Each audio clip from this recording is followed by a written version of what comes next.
Welcome back, party people, and this is day 2 of the Sausage Man C Championship. Oh man, this is going to be an absolute grand time as well, Contra, especially since you and Husky already sort of lead the charge here from the very first day itself among the 32 teams here. But you know what's even crazy for the fact that, ladies and gentlemen, is that we're finally here to the main event here between the top 16 teams here. Of course, 8 teams, the top 8 was actually relatively taken from Group 1 and Group 2 yesterday. And let's be honest, Contra, when I saw EVOS Esports on the list, I was thinking, is Andrew and Contra going to be joining into this match here for itself? Because it'll be pretty cool to see them kicking in action here. That's right, and well, I'll be here joining alongside you to enjoy the party as we cast through all these amazing action that all our party sausages are going to be getting ready for. But before we get the party started, of course, we'd like to thank our dear sponsors, Razor Gold, as they've been, of course, kind enough to provide you guys with a lot of amazing goods. And not only that, Razor Gold welcomes you to a world of exclusive gaming deals as the unified virtual credit for gamers worldwide. You can use Razor Gold to recharge on Sausage Man for an even better gaming experience. And of course, we're going to talk a whole lot more about that. But if you guys are joining in for the first time, of course, we welcome you on board, and this is going to be the format for the Sausage Man C Championship, and you are currently tuning in to the Malaysia and Singapore qualifiers, and now we're already in the group stages, and now we're heading into the finals of this regional tournament. Only 4 teams throughout the span of this weekend will qualify to the C Championship finals, and only 4 teams from the MYSG region will be playing in that cross-country battle against some of the best of Southeast Asia. And the crazy thing, and then, speaking of cross-country as well, we don't only have MSSG in the tournament, so we also have 3 other regions as well, which is Philippines, Thailand, Indonesia. Really cool to see how Southeast Asia is going to be taking this new toll and this new actual battle royale. And of course, speaking of which here, if like Aaron said as well just now, anybody who join here as a new viewer, of course, thank you so much for participating. For the first time, this is going to be the points that we have for this battle royale. Of course, every kill is going to be consisting of 1 point. First place ranking is going to be 15, followed by 12 and 10 in the rest of the ranking and this position. Honestly, it's really great. I guess you could say I feel really happy to see this kind of, I guess you could say, like, coming back to our previous rules for the comes to this point of this battle royale, because some idea of battle royale tournament we were following a different system, but then again, it's great to compare to this way. It's a little bit straight, it's simple, but also at the same time, this also means, Contra, for the fact that all these teams really have to work really hard from the very first game as it is. That's right, and we saw from yesterday, we've seen great battles coming across, and there were top teams that have been able to show us great quality action to be the kings of the party. And this is the prize pool for our regional championship here in MYSG. First place winners will walk away with $1,500 US. Second place with $1,500 for both third and fourth place. And if they qualify to the cross-country battle, there's a lot more prizes in store for all the players out there, and of course a whole lot of money to be won. But it's also all the teams here who are hoping to be crowned as the first ever C Championship winners of their respective region. So I'm really hoping to see all these top tier teams to be able to bring up their best level of play. So yesterday we've got some great invited teams that have been able to not only take the games by storm, now we will have both Group 1 as well as Group 2 to be colliding once again. These are the top 8 teams for now. We got Todak, Suhas Esports, EVOS Esports, Zio Intelligence, Kuda Gaming, Santai Gaming, Clutch Empire, as well as RS Raptor. Now, yesterday we saw some great wins coming out of Suhas Esports, EVOS, and on Group 2, we may not have covered that action, but we're going to witness how Todak have managed to, of course, dominate on their respective group, as we also will see more action coming from Clutch Empire as well as Santai Gaming. And moving along, we still have another 8 more teams to be joining us here. Yeah, and of course, following down in the list, in 9th place, we have RS Jumbo, we have Quarter, RS Junior, Gig Fam, Anxious, Team 4R, Triple B, which of course one of the few teams we saw yesterday for during the games here, FS Esport, and our last and 16th team, RS Megas. Really, honestly, we've seen 3 teams coming from Team RS. They're really in it to win it here, Contra. And of course, we can't really forget for some of the few highlights that we saw yesterday. One of the most few notable one was a play made by Sham from RS Jumbo as he stole that silly dragon out of the hands of Team G4 yesterday. That definitely was the play of the day. So I hope that we could see more of some of all these shenanigans happening across the span of our battles, and we will have a total of 12 matches to be played out in Saturday as well as Sunday. And first, without further ado, we'll show you the matches that are in store for you guys for today. Same as yesterday, we will have the rotation in Battle Island as well as Rainbow Island, and it will keep rotating all the way up to round number 6, and then we will continue on round 7 tomorrow onwards. But teams definitely will need to find themselves a good head start with round 1, and we will be moving in for some great challenges in store for all of the 16 teams that are involved. So I definitely am excited for this. Now, Yolo Lee, since it's your first day here, and you've already been watching some of all these matches, is there anything that you do expect out of the 16 teams?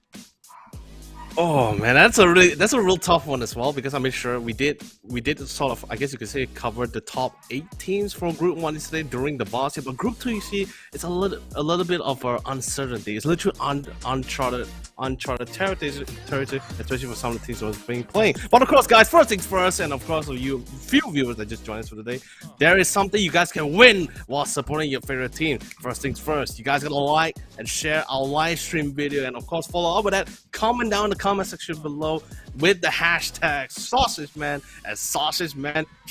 You find us, you can definitely on our SausageMan Facebook page, YouTube, and even Twitch as well. So yes, guys, not only do we give you an opportunity to support your favorite team, but also you guys can earn a little something at the sidelines.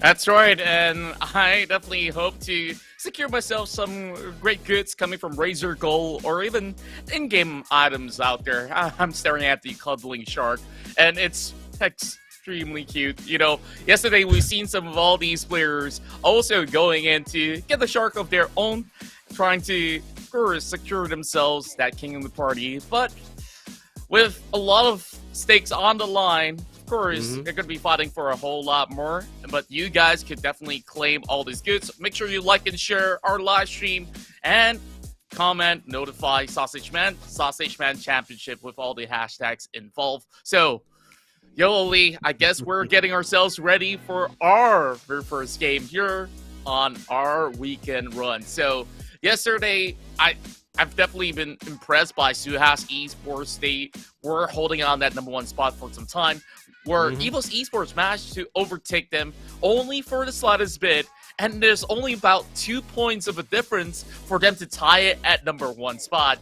But then again, this is where they want to settle the scores, now that there's also all the other invited teams from Group B, and also the other teams that have qualified from the qualifiers into Group 2, and now heading to the grand finals. I think that this is going to be a stacked sausage party that we're going to be witnessing here. So for those of you guys who have not checked out the game just about yet, and you're tuning in and wondering, what is SausageMan all about? It's a brand new Battle Royale that can be played on your mobile platform. If you're playing on tablet, if you're playing on your phones, great. You can just download it on the Google Play or the Apple App Store, and I assure you, you'll have a whole lot of fun.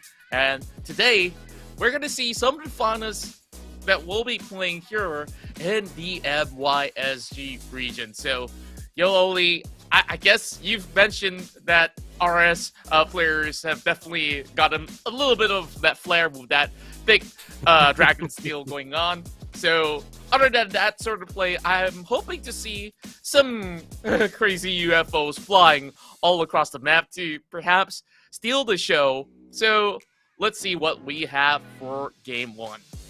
it's gonna be really epic as well, Aaron, because like we all sort of can't forget for the fact that not only is this like more literally different from our traditional battle royale games that we've seen in the past, but there's also a little bit of massive differences here. Like for example, there's many more options for the players to play with here, with the more unique items that really come into the game, like the UFO we've been mentioning multiple times here. And you can't blame us, guys. That's just how cool it is and how epic it is. You're able to fly around, you're able to drift around at the same time with the balls, with the freak of the mana, without having to worry about whether the vehicle is going to be able to pick up speed in time. No, it's fast, it's swift, great for flanking, and there's so many options of creativity how you can play around this, and not just a uniform. My god, I saw the mech instantly, that sold me out. When everyone told me about it, hey man, you should check out Sausage Man, I popped it up, I played a little bit, and I was like wondering, okay, what's going to be inside this mystery items here, which you guys of course going to be seeing later into the game here.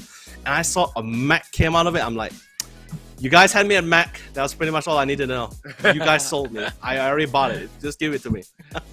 Yeah, and there are so many of all these cool stuff that you can actually get in game. Not only the costumes are looking fine as ever, you could possibly have some really good poses to perhaps, celebrate once they do get the King of the Party title. You don't want to prematurely celebrate your victories out there on the field, so I believe that all of our players here might have a little bit of nerves to shake off on our first match, since it's going to be the first time that Group 1 as well as Group 2 will be facing off against one another. Unfortunately, we don't see RSG qualifying into the Grand Finals here, but I assure you that Group 2 is going to be offering us some explosive action. And, there's so many of all these cool weapons that have been utilized by some of the players out there. We saw players wielding the Excalibur, and some of them coming in with some of these cannons, as well as, all the classical M416. I believe that it's all about how well these players get accustomed to each and every weapon that's going to be available to them, since it's a battle royale after all. You sometimes couldn't pick your favorite weapon on the ground, so you just got to make do with what you have. But we do see popularity in the form of P90, M4, AK-12s as well, and anything you can get from the supply crate is going to be extremely useful to conclude the battle, at least with high amount of elimination points. So I guess that they have to find good ways in order to survive till the very end, and if they don't happen to do so, at least score some good record to close off a round. Definitely, for sure. And also just taking into account with the point system as well, where even kill points is also accounted for alongside with the placement point. Maybe even sometimes we're going to be seeing a different strategies for some of the teams, especially for the teams that's not so confident in their flanking abilities. We're going to be seeing them playing a lot more passive, a lot more defensive, especially when they're trying to rack up as many placement points as much as possible. But I can tell you this for sure, Aaron, or Contra, everyone is still going to be keeping that thought in mind, where kill points can be a massive game changer here, especially if you want to rack out the time to score. I think if I had to give a clear example, was probably from yesterday's game, which you were casting alongside with Husky here, between Suhas and Evos, where the point system was relatively simple. Like, besides the total points, the kill points, the replacement points, so relatively constantly bouncing back and forth here. It was literally a tug of war with a string of sausages here, but in the end, the one who came up with the win got pulled pork instead. Well, there's definitely a lot of strategies involved in order to secure some of all these elimination points that can be acquired by all of our 16 teams that are involved. Now, we do see that some of the top teams definitely play with a good pacing, whether if they're chasing in for those points in terms of eliminations or in terms of positioning. There's ample time in the first few party zones for them to actually explore where will be the best spot to perhaps get a little bit more of a sausage fiesta going on, or you just want to play cool, you hide somewhere safely.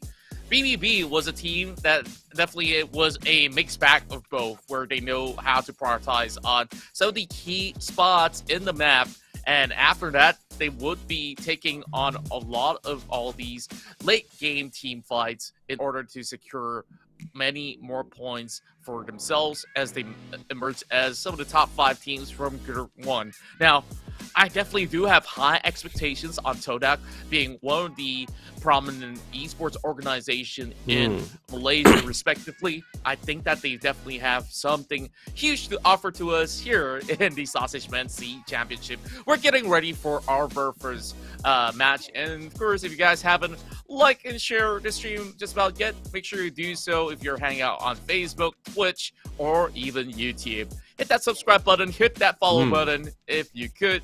And of course, we will be giving you guys a lot of fun stuff across the match. And not forgetting, there's a whole lot of drops that happens throughout the entirety of the stream. So make sure that you have your smartphone or any of your device available to take whatever redemption code that pops up on your screen from time to time so that you will be rewarded throughout the day. Yeah, you gotta be quick, gotta be swift. Once it pops out, you gotta be really quick to pick it up as quickly as possible as well. As the multiple codes comes in, we'll give you a couple of good goodies as you play out towards Sausage Man at the same time. But you know, just like that, Contra, the thing is this, right? I'm excited in a way where, because like when you were mentioning Toda, I see the team list as well. I feel like really experience this comes a long way here, especially for some of these prominent teams inside this tournament. I guess you could say they sort of have a really this is a bit massive head start here compared to some of the other teams. Yeah, they do definitely have a lot of all these other sausages, having them on the hit list as well. So there's a little bit of pressure for top teams here to consistently perform. But that's the nature of competition.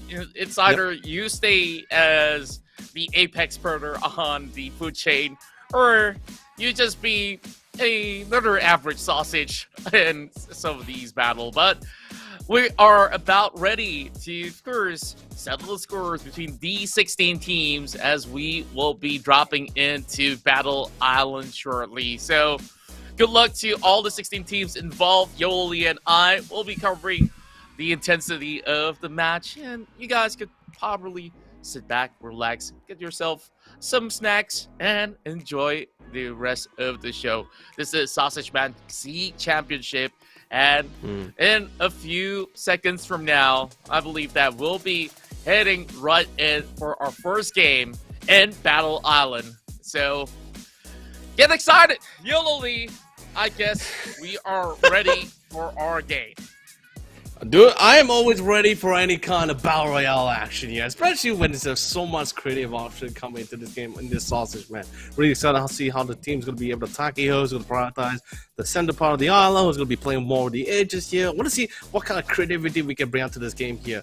But anyway, Contra, without further ado, let's quickly hit to the skies here as our tour bus is currently overseeing the island.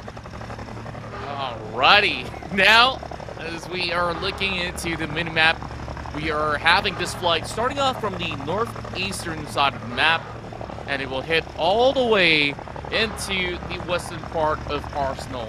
Now, don't be confused of the football team. Of course, this isn't the same sort of battle that we have in usual football matches, but the intensity is real. Now we are having members of RS heading into Sanctuary. We also have Sham, the key player of yesterday, to move right into the small dock. Meanwhile, other teams are still taking their sweet time to try to find a spot that's going to be safe for them. There's going to be a little bit of contest going on the middle as we have 4 Raw, RS, as well as FS moving into the Three Kingdoms Academy, or even perhaps Watertown, which they will eventually be noisy neighbors. As we take a look into 4 Raw, Kwachi, who's still up in the air, gliding about, and they've already chosen that perfect spot, so they will just dive right in to secure those initial loots. So, with that said, we're about to kickstart the party here in the Sausage Man C Championship. mean, especially with that kind of fly path that we would have seen from the northwestern side here, and there's not really much option for landing or area to or town to really secure. We're going to be seeing a lot of contention, especially between Suhas, even Triple B here, and EVOS at the same time, since they are sort of relatively close as well. Team Zero also sort of, I guess you could say, really stuck between a rock and a hard place here. But some of the teams are still trying to go for that little bit of that long dice, which we were seeing from Team Kuda, trying to decide where else does he want the job. But looks like they sort of resolve for themselves the job between, okay, we're going to be selling between the swimming stadium and even the Arsenal because we want to see where the circle is going to be. Looks like the circle does heavily favor majority of the teams as well, despite the unsatisfactory of a flight path. Yeah, and you look at the forest part being the focal point for a majority of the teams. Quarter has gotten a little bit of an edge here, but the problem is this: there is another team in the form of, I believe, is it RSG that's going to be out there? Well, not exactly so.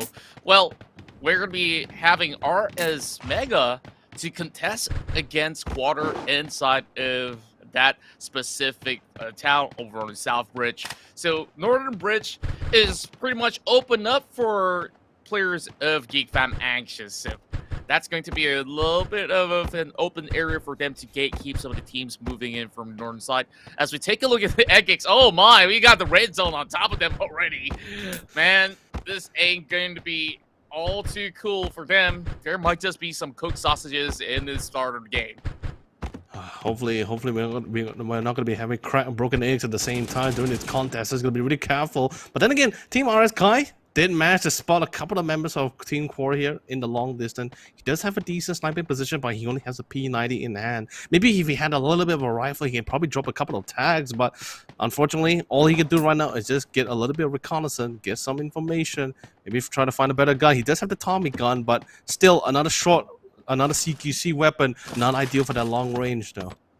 Ooh, I do believe that P90 is quite decent when it comes down to mid-range, but long-range, yeah, it's going to be pretty difficult.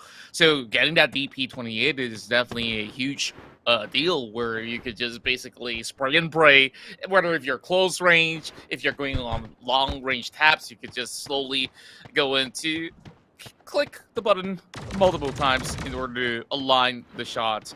Now, recall's going to be pretty high, though. Eggs and the rest of the quarter, they're hiding in close proximities next to each other. They really don't want to separate one apart. Well, the rest of RS is a formidable squad, as we've witnessed from yesterday's run. So, this is going to be a little bit scuffed for now. And RS, they do have a little bit of a split formation going on. Zeno, Dali, Kai, as well as Danny will try to go in for some big wraparound. Danny as well as Zeno might just take charge for those flanking maneuvers, and that might actually result to something good, especially when this is a hot spot for the rest of the teams later on in Circle 3 onwards.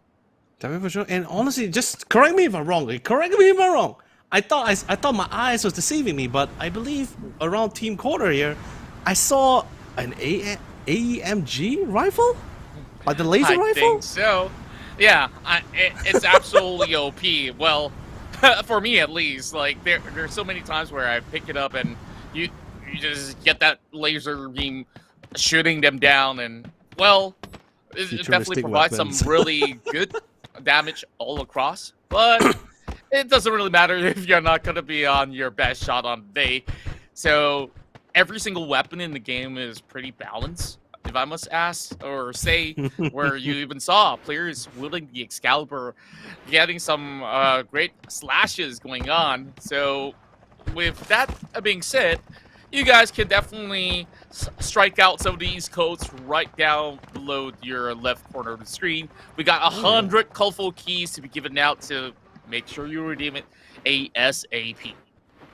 Yeah, don't forget, seriously, take a picture. Whatever you guys got to do to quickly get that code, because once it's gone, the new code is going to be popping up here, so it's not going to be the same one for the next one. So it's got to be quick, got to be swift, and snipe it away. Just exactly what Team RS is hoping to do, as any unfortunate players from Team Quarter were to sort of run out in the open to be easy picking for this team. I think the other side right now, we're honestly, I think in the history for the past few battle royales that we have been witnessing is that always normally at the 10-15 minutes mark of the game, it's going to be a lot more slower than usual, especially for this kind of map. Oh man, that is actually, by the way, guys, if you not sure what that was, it was actually the grenade max. Woo!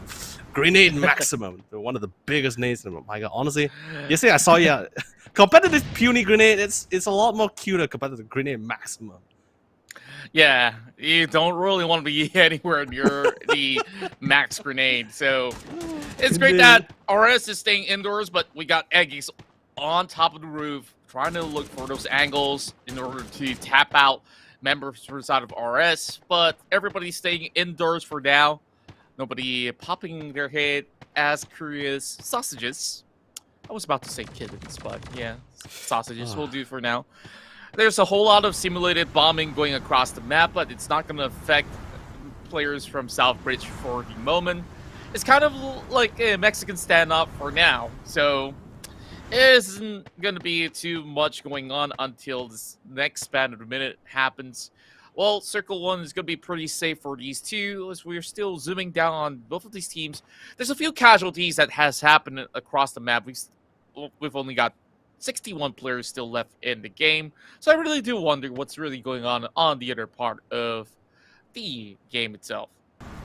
Yeah, so everything is, I guess you could say it's really the calm before the storm kind of situation, especially since we're only in circle number 1 here.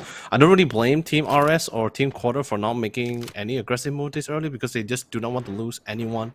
Especially when we're inside the main event as it is. Each round, each game, it's so important right now for each of these teams. They just can't afford to make even the slightest of mistake. Losing one member can be a pain, but it's as long as they have 3 other members, they sort of can still carry on into the game here. But why take that risk? Especially this is not only this is the first game, but this is still only the first circle. And they're actually at a pretty decent spot. I guess you could say if we remember from the last or the initial circle placement contract was the fact that both this team is literally sitting right slap dab in the middle. So there's really no reason for them to really leave this spot unless they really want, unless a mystery loot is all going to be right nearby them, or for the fact that they just don't have enough loot to continue to carry them forward. Indeed, and they're using a lot of utilities in the early game. RS, though, they kind of hold back a little bit, and they are leaving the South Bridge, heading into the river. So cute. Well, a little bit of a swimming sausage. Oh, they don't really have to swim. They got their boats all across, so they're just going to glide over it. But does it fit all four? Yes, it does. So they quickly rotate all the way into the cargo dock. Definitely a wise move, as that will be an absolute safe town that they could basically get more loots out of. Now, that is considered a little bit of a win for Quarter, who could basically get a little bit more control over the South Gate. Although yes, they do have the reassurance of ensuring that the entire town is actually for theirs for the taking, but they still have the raise for the cause of concern because for the fact that literally half of that town, the loot is currently has already been monopolized by the side of Team RS, so not much loot is going to be able to pick up the side for Team Quarter here. However, on the other side, thank you by the way, Observer, for showing us the grand view of the map once again. The other teams is relatively taking their time, and it looks like Team Toda playing on the. They look like they're going to be playing with this, using the strap, but they're going to be playing a lot more on the edge, and also remembering where the initial flight path was. They know for sure no one's going to be playing around at the south side of the island. They did spot a Team Kuda, but I think they sort of, on the way of their mid-rotation, they just sort of realized, okay, Team Kuda members weren't going to be leaving the respective towns at all, so that just gave them a free passing to go towards the southern side where they can check a lumberyard, warehouse, get the necessary amount of loot. I guess you could say they are by far one of the few 2 or 3 teams in this game that has literally enough loot for a whole new long run. Indeed, and just looking at the lineup for Todak, we've got Dasmi, Jinboy, who is ample of experience playing FPS titles out there. Massively, so yes. I'm definitely going to be rooting in for Dasmi, one of my friends out there. So I hope to see a lot of frags coming out. Meanwhile, Suhas, they're wandering around the outskirts. They're not in the party zone for the moment, but you can see that they're on the ship, so they're going to be getting some great loots out of that, while RS is going to do the same. So we might see a little bit of a collision course on the outskirts of the party zone. While over in the Northeast, we do have some of all these teams walking in from the corners where there might be a little bit of a battle happening outskirts of Naughty City, and EVOS might just be able to pick off some of the members of TS on, of course, number 5. That's going to be Santai Gaming. Honestly, really cute skins coming into the mix as well. I do really like the mechanics of the double jumping as well, because that really helps out in a lot of ways here, especially when you're relatively going to one building to another, especially that hover glider. Absolutely cool to me. That's the thing, right? That's the thing about Contra about this game, is that there's so much freedom, versatility, and I guess you could say at the same time flexibility and options that this team can really utilize. It's not just that as well, like all these items, mystery items, or even the items that actually naturally spawns into the round, futuristic weapons. Come on, man! There's so many ways for the teams can really play around here. You give an additional options to experienced players like EVOS and Toda. They're definitely going to be having a ball, and that's exactly what we were witnessing yesterday as well. Indeed, and speaking of EVOS, they're currently taking place into the corners of Naughty City, so they're not going to be colliding TS for the moment, so this isn't team secret, just to let you guys know it's Santai Gaming. Team Santai, that's what we're going to be calling them, I guess. So, Dam5 being the key carry of the team, does he find himself ducky float, but then again, not gonna be able to utilize that for now. They are enjoying some of these free loots in the outskirts of the compound of Naughty City, but they may not have known that the Tigers are waiting from the edges, so Darwin's will have those information to work with, but I can't really spot out the 4th member of EVOS for the moment, and as we currently look into the sites of Fixie, he's going to be meeting up with Sean, I do believe. And that's where Darwin opens up fire. He picks up the Victor, tries to bring him down. Going to go into the double jump as well. Going to get some angle and opening as they manage to take a lot of all these chunk of health away from that player. He's going to be hopping downwards as well. And the first one to fall is going to be a member of Santai, and EVOS may secure their first blood if they do hunt out that mini sausage. So it's troubles lurking ahead for Team Santai, while EVOS got themselves the first number of the game, and we are going to have a whole lot more pushing upwards. It's going to be Ash falling down low, and Devin trying to survive, but not for long. He turns into a mini sausage as well. Darwin's here to save the day, and he should be able to revive Ash in no time. But he wants the points first and foremost. That's going to be 3 back-to-back points for EVOS. Oh, really a series of unfortunate events for Team Santai. Only one member remains. It's gonna be MGT8 MX to really hold on the line. But I guess you can see right now. He's currently gatekeeping. He doesn't really have a vehicle. He couldn't really try to evade to the other side. I mean, he can. He can take baby steps to really try to evade from the lines of sight of EVOS here, but I don't think they're not going to give him the opportunity. They know he's only the last one standing, but they will definitely be making the move right after looting things up here. Team on the other side, Dangling looks like going to be crashing to the side here. Contract, things is not looking that great. Indeed, and you have both Raptor as well as Jambu from the RS clan, both duking it all out. They try to go in for the revives. They're inside the smoke. Jilbut might just be able to hunt them out though. Only one man remaining, and this is where Sham wants to crash right in. Oh my word! He just worked right through, and that is a collateral by just running down some of all these chorizos into the ground. Woo. Talk about initial D coming in from Sham, and we were just mentioning, and we also witnessed a play that he yesterday. I guess you could say it wasn't really a fluke yesterday. He's still pulling off. We're definitely going to be seeing a lot more into the game here for today, most likely tomorrow as well. But it looks like, honestly, right, I'm just seeing for the score. I saw Team RS collect. I see Team RS deny. They're really occupying and literally securing majority of this really, I would say overpowered. So I guess you could say it's in the ways overpowered. Like, but literally controlling majority of all of this. One of the few best mystery items in the game. Silly Dragon, Max, all being secured for the side of Team RS. What is this team, really? Man, I tell you what this is. This is a team that doesn't hold back. And Jabat has been able to lead the team pretty well throughout the course of the battle that we have last witnessed from yesterday's run back in Group 1. So they're once again bringing the pain. Jabat as well as Sham, these are the two key players that we'll be keeping our eye on. Jinboy, though, is moving into the territory of Suhas, and this isn't going to be good for either RS or even Todak. But Sagi, he just heard all these sort of bullets flying through, and he's going to surf out of the way. Jinboy now going down to the hands of Evos, where Ronnie secures that knockout for quite a long distance. Jawa as well, Sagi. They're going to be moving along. This is not a fight that they want to take. Now, they spot out another member of Todak as well on that UFO flying above their head. But coming up with a sniper of his own, Jawa might just want to go in for some sneaky peek angles against Suhas. He's definitely going to go and try to pick out Jinboy, who's actually got picked up by the members of Suhas here. But then again, just want to ensure his lines of sight is sort of clear from Suhas here. He does drop in a couple of pot shot. Hasn't been realizing just yet. I think OG for a fact that sort of realized, okay, someone's in the highland, someone's in the hill behind us on our southern side.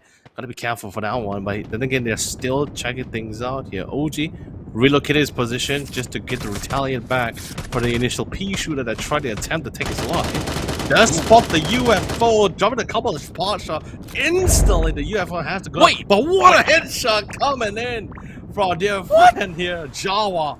Instant right between the eyes, forcing him to get knocked out, but of course, not for the count. You know, he got distracted by the UFO, and even I didn't expect that snipe to go into at least turn him to a mini sausage. So there goes the helmet for now. Eva still racking in those numbers. Dakmont is the next one to fall. So there goes another member of FS. But it's still pretty early. FS Esports probably could go in to eventually respawn some of the fallen members if they could get a big win off of Evos, but definitely not an easy ordeal for the moment. OG going with the trades. It's Jawa with the M24. As they are going to be hoping for another good snipe onto iShed or even OG. Oh, they got the bot going on as well. This is how they really want to party.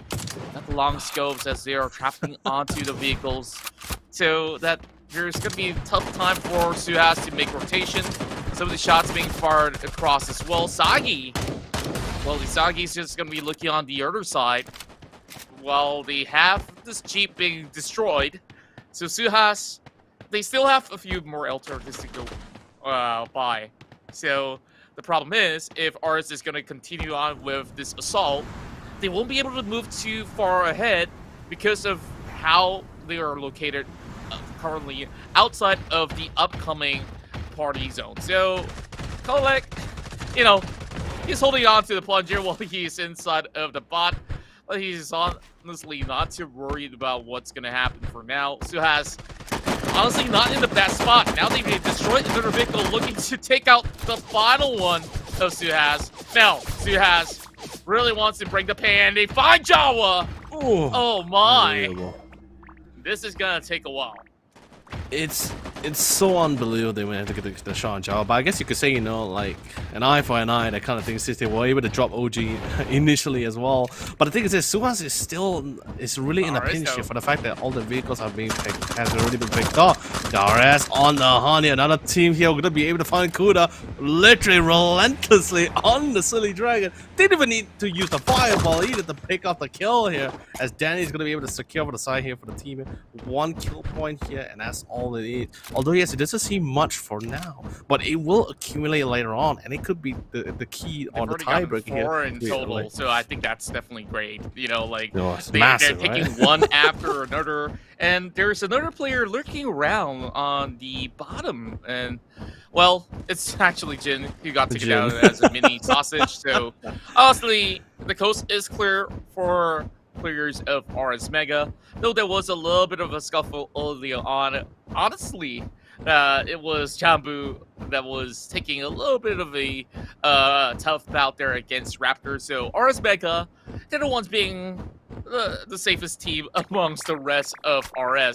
Now, going back This is so into adorable. some of the players of RSU, wait a minute, actually this for RS team, so this clan definitely dominating the group stages out there and proved to be some of the toughest sausages around. It's so crazy to me because of the fact that if it's just that one RS team that's dominating, then that's totally fine with me. But everyone is getting into the action. We have one team that's literally locking down on previously on Suha's just now. And the team could instantly got wiped out by another team RS team, and now this one is still now literally shifting their size towards Team 4 here, and there's only 3 members. They are playing in the buildings here, try to take this fight to a CQC because of the fact there is a Mac that's constantly that's going to be used or piloted by Collective, constantly hovering all across their heads. Although yes, it is limited. It is limited the fact of Rainbow Fuel here, but wow. Owachi was able to find one of the members here of Team RS, does knock him down, but he's still alive. He doesn't really pursue for this because of the fact that he knows there's some of the members here, and Collect is literally just staring right outside of the window. Yeah, this is a little bit awkward, but for Rock, they're not going down without a fight. Sink right down below. He's gonna hunt down for Quachi. Isagi tries to secure the kill, and yes, you will get a little bit of assistance going on. RS Raptor currently getting a lot of all these huge numbers coming across. We should be able to go in for a revive. Well, Sink on top will instantly be picked off by Isagi. And, well, it's a little bit of a refract going on once again. And the bot is a little too huge to move into the building, but they will have to take out G-Girl, who's currently by the stairs. And there's no time to even go in for the rescue. Well, Cholek just wants to get a little bit more of his safety net in order to pick up Isagi, who's currently on the ground. Definitely not having the best out of his life. G-Girl trying to find an option. He's giving the check as well, trying to ensure that the fact that, okay, the minute you want to try to revive your teammate, I'm going to be dropping out of this window here. He does spots that window when open. He does spot G-Girl's positioning as well here. Sadly enough, both members is not going to be able to pick up the respective members, so we're going to be seeing a classic 1v1. But Colette is going to try to take the bait here. Try to go for the revive, force him out in the open, make use of the minigun from the mech, but G-Girl instantly pops up the ball, rolls away into safety, yo. And now again, Contra, we are back in the same situation where both members are constantly being pressured the fact that they can't pick out their respective members. Yeah, and you just look at Joel, like, coming up with cheeky plays. He honestly could have resurrected Isagi on the ground, and there was ample of time. Like, yeah, there's a little bit of window of room for G-Girl to try to pick them off, but he's just trying to make some Mac plays going into the action, and finally going in with a revive. It's a 2 versus 1. Cholek just cutting off their exit plans here, and there's only 2 ways to go about it. He pops over the window. This ain't no Christmas just about yet. G-Girl just stopping them out, and Vorar definitely having the best out of that skirmish. It was so unfortunate. So I think Cholet was running out of option as well, with the fact that he was slowly being pinched from the zone, and at the same time maybe his rainbow fuel was also a little bit low on the reserves as well. But looks like Team RS trying to see if he can hover across the Team Zeo. Does spot one of the members here, and the thing is, Tina's not using too much of the fireball. Oh, he does come in one, but nice timing with the shields though, enough to mitigate the majority of them damage from the fire dragon here. But there's still the issue of Team RS hovering upon them. Yeah, and this might not be all too good for RS, although they are on the Dragon. There is E-Bus that's also across the corner. Now, a little bit of an action coming in from Zero Intelligence as well. Daddy comes in to clean up 2 members down from the side of Zeo, and RS continues to rally on. 8 points in total of elimination, and they will stack it up to 10 after taking out these mini sausages on the ground. It's Circle 5, and it's honestly a little bit more difficult for teams that are not in the poor zone just about yet.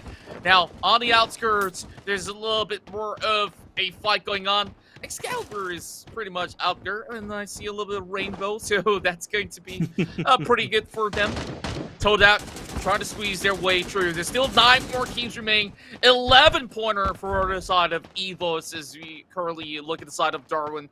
He's hoping to pick people up from the top of the hill. They do have the compound as an advantage. Jackpo on the ground. Evos will try to storm them out. Only 2 members on the front of the houses in front of them. Sakapo is not joining the fight just about yet, but they're hoping to come in with those flank angles as they manage to pick off Ash. Only for the slightest moment, that mini sausage will turn into a normal size Frankfurter for now. Well, Evo still has 4 members still surviving. We only got about 150 over seconds for Jackpo to be resurrected with a respawn machine, but there's no respawns left available around this facility, so they will just have to play S3. Definitely for sure. Although yes, they did manage to survive the initial skirmish and the trades, but look at the other side here. Sean really pulling the pain here for IE here. Doesn't really have much of an option, but pops in with a futuristic weapon, so comes in with a couple of attacks. Does remind for the fact that they can still spot the ledge. Oh my no! The initial shot was not able to land, and Sean had to pay the price for it. Although yes, he's still safe here, but not for long. On the other side, team RS Kai here definitely pulling at the pain here, racking up even more kills on the other side. Here, 16 kills on the side of Team RS Kai. 16. My oh my. And Tiban was also from the hills, and G-Girl eventually crashes out with a whole lot of aggression coming out from the side of FS Esports. Evo's currently in the best spot. They don't really have to move. Meanwhile, Clutch and Par is just hanging on, so there's going to be a little bit more of a semi-urban warfare, since this is just a little bit of a small sector for them to work around. Jabad now holding on top of Evos' compound. He's not going to be able to get all too much going on, and if he chooses to march in, he might have to pay the price. Well, there is players from the likes of FS Esports who are getting into the sector as well, and suddenly the tides have turned. Evo's currently not in the next party zone. They have to make their way out, so that gives advantage for Clutch Empire as well as team from RS Mega on top of the hill. Got the pot shots, and also at the same time, the Circus also still having a nice amount of the compound. Couple of attacks, woo! Got a little bit close there, my friend, but he's still totally fine, still alive. The other teams are still, although yes, we can still see Team RS still playing around the edge of the circle though, but eventually they're going to be having their lines aside with the other co-partners here, which is Jobat on the other side, but Evos, they are definitely gatekeeping them from the compound, and they are loving this defense position that they're having for themselves, and they don't really have to worry about it since the edge of the circle is relatively close to them. But they still need to push through against these teams. Zippo, Keol, they know exactly the importance of their position right now, and they're definitely going to be working really hard to hold it down the line. And you look at IE, he's all alone and trying to survive the longest that he could for RS Junior. And as you see Dolly cutting across, he won't get picked off. Ash gets sniped once again, and my oh my, RS is not backing down from this fight. Look, this isn't going to be all too clear-cut. While IE goes up into the air, there's going to be a little bit of a UFO action coming in from the top as well, so I'm not too sure if this is going to be any good for the side of Evos, but it will be a little bit of a standstill for the moment. Kai now trying to move in. There's not too much that he could do, but he will get knocked outside of the party zone with the shields already taken out, and Evos got to make a run for it as well. IE now going for the push. IE was the next one to fall. 5 more teams available. Picks. He just really have to make the run for it and book all the way across the map. And now he makes it away. And Maple, he's holding on to his higher ground. And now in a push. It's a big whip. Both of the players taken out with the Vector. My oh my, he jets his way up above. And there goes Clutch Empire going down in flames. Unbelievable, Contra. What were we saying? I thought we were straight. I thought it was first thing. I thought it was Spider-Man. Next thing you know, and I know this guy's literally an A-class, right straight out of James Bond movie. As AP just swings in, picks off the first, helps his teammate to pick up the second It's one. Sausage Man. Oh my god! But you see what I mean? Yeah, it's exactly what we want to see. This is what I absolutely love about the game. You could squeeze through those windows if you maneuver well enough. And Apex definitely showing us how it's done, how they infiltrate that building. Sakipo will be the final member remaining for the side of Plush Empire. There's still 4 teams left remaining. And currently, with the party zone shifting all the way down to the south side, this might just be great for the teams that have been able to book that south side approach, and FS Esports still staying pretty silent for now. Santet is the one to at least hold to the quarter of that compound, and he may just be able to pick off some of these players out there. While there is the final member of RS Mega on top, so Cito's got to make his way out. Ooh, gotta be careful. He does pop in the wormhole grenade for the same time here, but it gets into a nice vantage point. Easily cleans out the last member here of Team RS. Now it comes up to the remaining 3 teams. However, Eva's side here, they have 3 more members to really deal with the situation. But there's so just too much damage here. Instantly, he's gonna get picked off, become a little sausage man, and same goes to the other side. So Kepo is gonna be the last one into the circle here, and Evas. Here they will still secure top number 1, as Sakipa will have died to the zone there. Contra, this game we knew it was gonna be epic. We knew it was gonna be action packed. But Apex really took that game to another level. EVOS Esports emerge as the kings of the party once again with a spectacular performance, and we just saw some of the best highlights coming in from the team, and Apex definitely the one to storm right into the building to take every one of these members of Clutch Empire on. And you look at how they approached that late game skirmish. Everybody was inside the compound, though they were not in that party zone. They ensured that at least one of the EVOS members gets right into the party zone. And we saw with the UFO, it could easily just move about in such a small area to receive whatever info that's necessary. And now they are your top 1 team on the table. Forward definitely putting up some great fight where we saw G-Girl taking out that mecha outskirts. And there's not too much to be done by some of all the other teams. Suhas remaining consistent since yesterday's run. They will come in as your third placing sausages that are in the field. While we have a lot of all these battles going on, there was teams who did not manage to receive all too many points as we go through some of the lists out there. And I guess it was a little bit of a tough bout for the early game for them to navigate with all the information that they have received. But going into close quarters, that's where you just have to be very careful of Suhas, Furor, as well as EVOS Esports. Yeah, it's also not, we also not only have to take into account the firepower of each of the players, but also the creativity that they actually going to be able to bring with the utilities that is literally provided to you, to the players in the game itself. Like I said, although yes, we're highlighting Apex a little bit too much here, but that is the only clear example here. Like, although yes, there's the Silly Giant and all, but even the grappling hook can't even bring out play for the team here.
Lobby ready?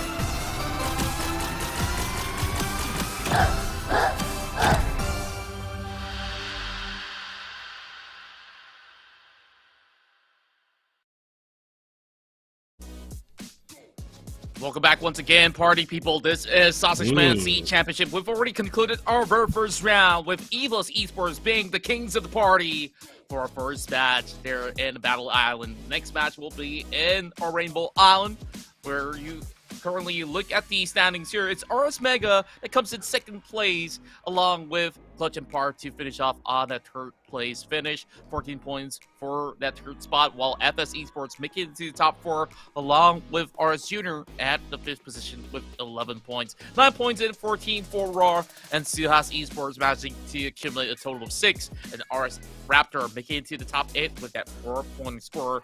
And we're still hoping to see who are 4 teams from MYSG to be able to represent the nation or the region in total to compete against some of the best of SEA. You know, I'm going to be honest here. I knew EVOS was getting a lot of kills. I didn't expect it to be getting that many kills. 21 kills in the very first game, and even securing champion, even securing the first place in points. That's like instantly. That's almost making the making the difference between heaven and earth for the second team here. Although yes, the second place team was I wouldn't say relatively close, but I guess you could say they are the closer to catch up to them. But that only have to see whether our team RS Mega is able to rack up just as many kill points or even placement points in the second map later on. We have like 5 more maps to go into the day here, Contra, and the points here is also going to be accumulated and carry on towards tomorrow as well. So, whoo, I guess you could say EVOS, they are definitely loving the head start which they have sort of made for themselves and earned with full forwards. Indeed they are, and there's still plenty of all these games to go on, but there are also prizes for you to claim, like just liking and sharing our live stream video, and drop that comment with the exclamation notify, #SausageMan, and #SausageMan Championship for you to have a chance to receive some of the goods. And we have to thank Razer Gold for providing us with 5 of the $5 Razer Gold vouchers, as well as Razer Gaming finger sleeves. Not forgetting all the other cool stuff that you can get in-game with the Cuddling Shark backpack, custom room cards, colorful supply boxes, gold season pass, as well as colorful supply box keys. All available for those of you guys who are tuning in at the moment. So don't miss this chance. Make sure you support your favorite team out there and tell us who's the next to be the king of the party. And on top of that, make sure you just follow all the rules set below in order to get your hands on some of the prizes. Seriously, just looking at all these prizes and the opportunity for you viewers as well, not only to support your favorite team, but also earn a little something on the side here is really a great thing for you guys here. And of course, first and foremost, thank you all so much for whoever's been joining in from literally from day 1 yesterday throughout the entire tournament. Thank you so much for coming back and supporting your favorite teams literally all the way from yesterday. It really like makes me want to like shed a tear for the fact that like how supportive you guys are here. But of course, with all this emotion out of the way here, Contra, we're about to enter our second map here, and that's gonna be Rainbow Island here. I mean, you casted it firsthand yesterday alongside with Husky. What do you think about the map though? Well, I really do like Rainbow Island in a way that you have different types of terrain to at least play across, where you could still get a little bit more natural cover if you were in dangerous situations. But then again, with so many great utilities to be used, it's always going to be difficult, and with such a huge area to cover in Rainbow Island, it's going to be a tough bout all across. But after what we've just witnessed from EVOS Esports, I believe that there's going to be other teams that are willing to at least rise up to the challenge to at least take some numbers off of EVOS Esports, if that's going to be the case. So when we're looking at the rest of the pack, we have some of all these players from Clutch and Power to be able to navigate into that perfect spot. They just need to amp up on that firepower in order to make it further in the standing. So we have teams who are still, not exactly warm up yet back in our Battle Island. So I believe that when they get into Rainbow Island, they probably would feel a little bit hungrier for some sausages. So let's see what will happen later on.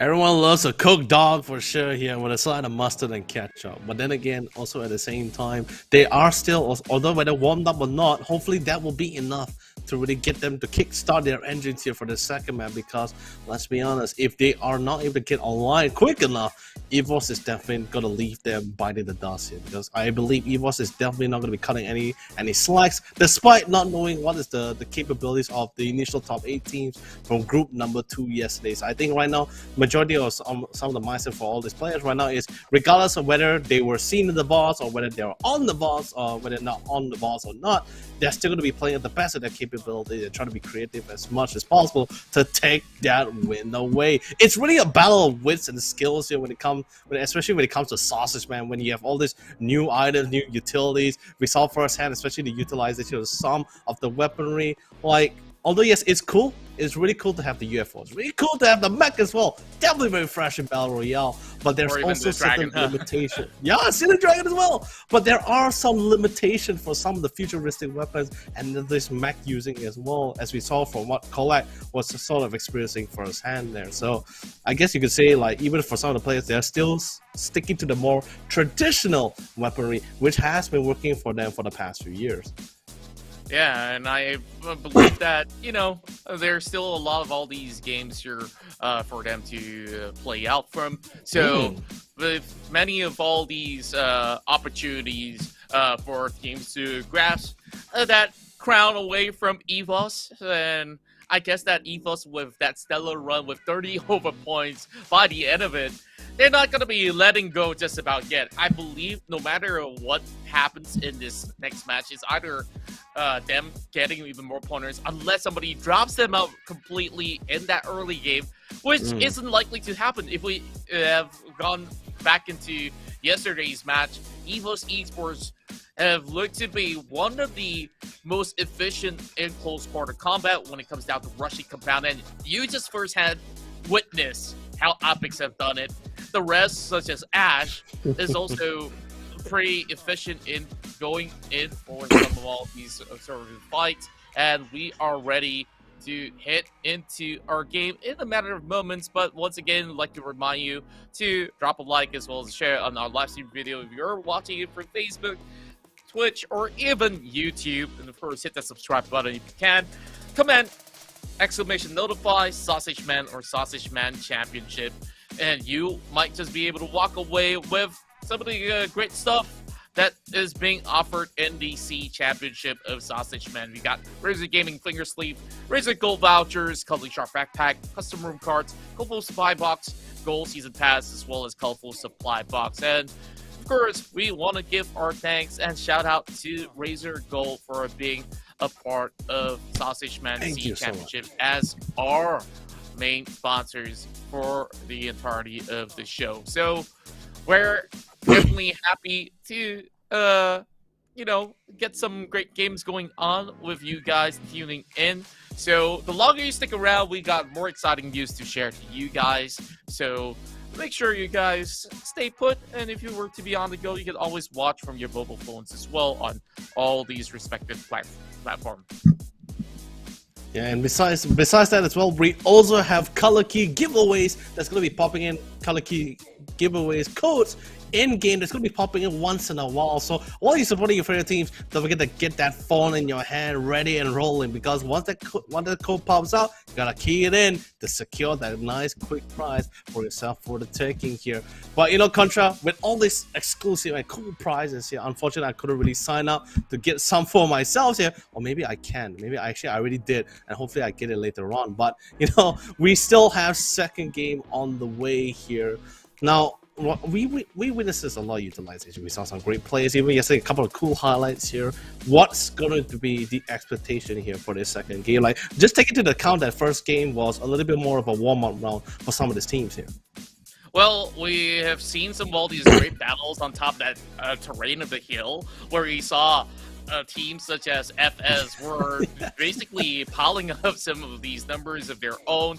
And there's even other teams out there who are also raking in a lot of numbers in the form of RS Raptor, Jambu, RS Mega, Junior. This is a clan that is so strong that had 4 representatives of their own respective clan to, of course, invest so much time into training maps after maps in Sausage Man, and I guess that their training is definitely well worth it. Now, they are showing up, and I believe that one of them might just be the king of the party in the span of these 6 maps.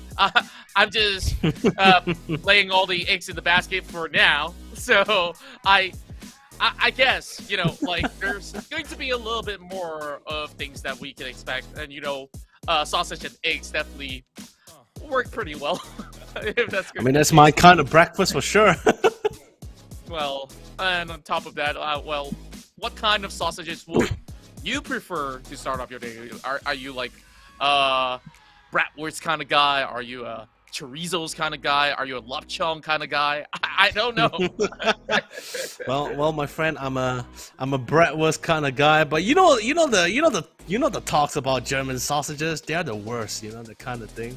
But hey, to me, it's the best. But I get the pun. I absolutely love it. Anyways, back to the teams, right? Like, we look at the list. I believe that Quarter Triple B that did pop up from yesterday was having a rough run in that early match. But now that we're heading into Rainbow Island, maybe it's a different scenario as we're ready to get on a bus and dive right into our second match of the evening.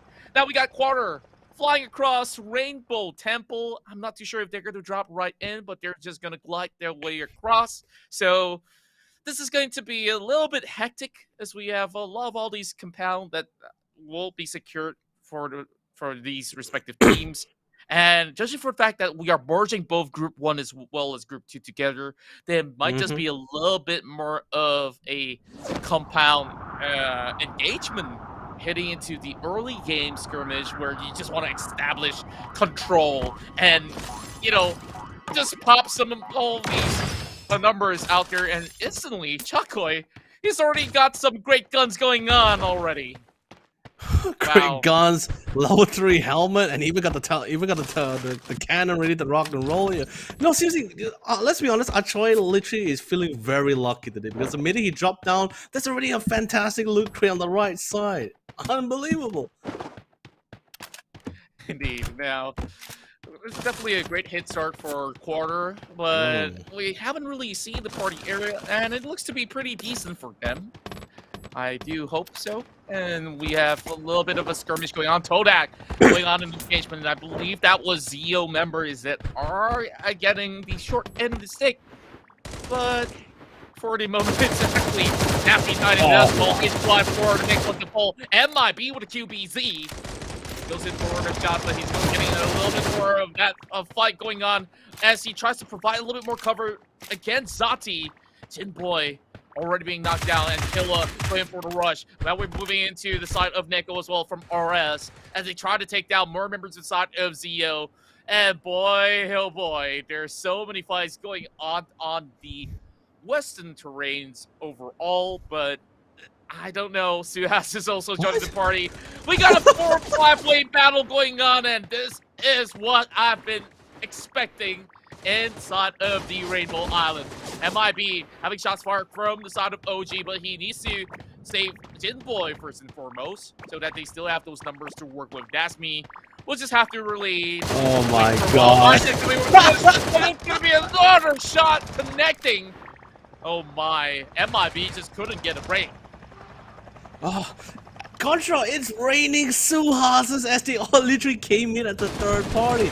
Instantly, the battle between VIP and Toda, it literally was not being favorable for either side. MIB trying to hold on the line as long as possible. He's constantly jiggling back and forth, double jumping, but in the end, Zero is going to be the one to have the final say here, to go for the quick pickups here, and the one to fully, literally, had the full advantage of that fight was literally in the hands of Suhas. On the other side, RS Neko looks like not going to be able to last long enough against Team Zero, as they will literally overwhelm him in numbers here.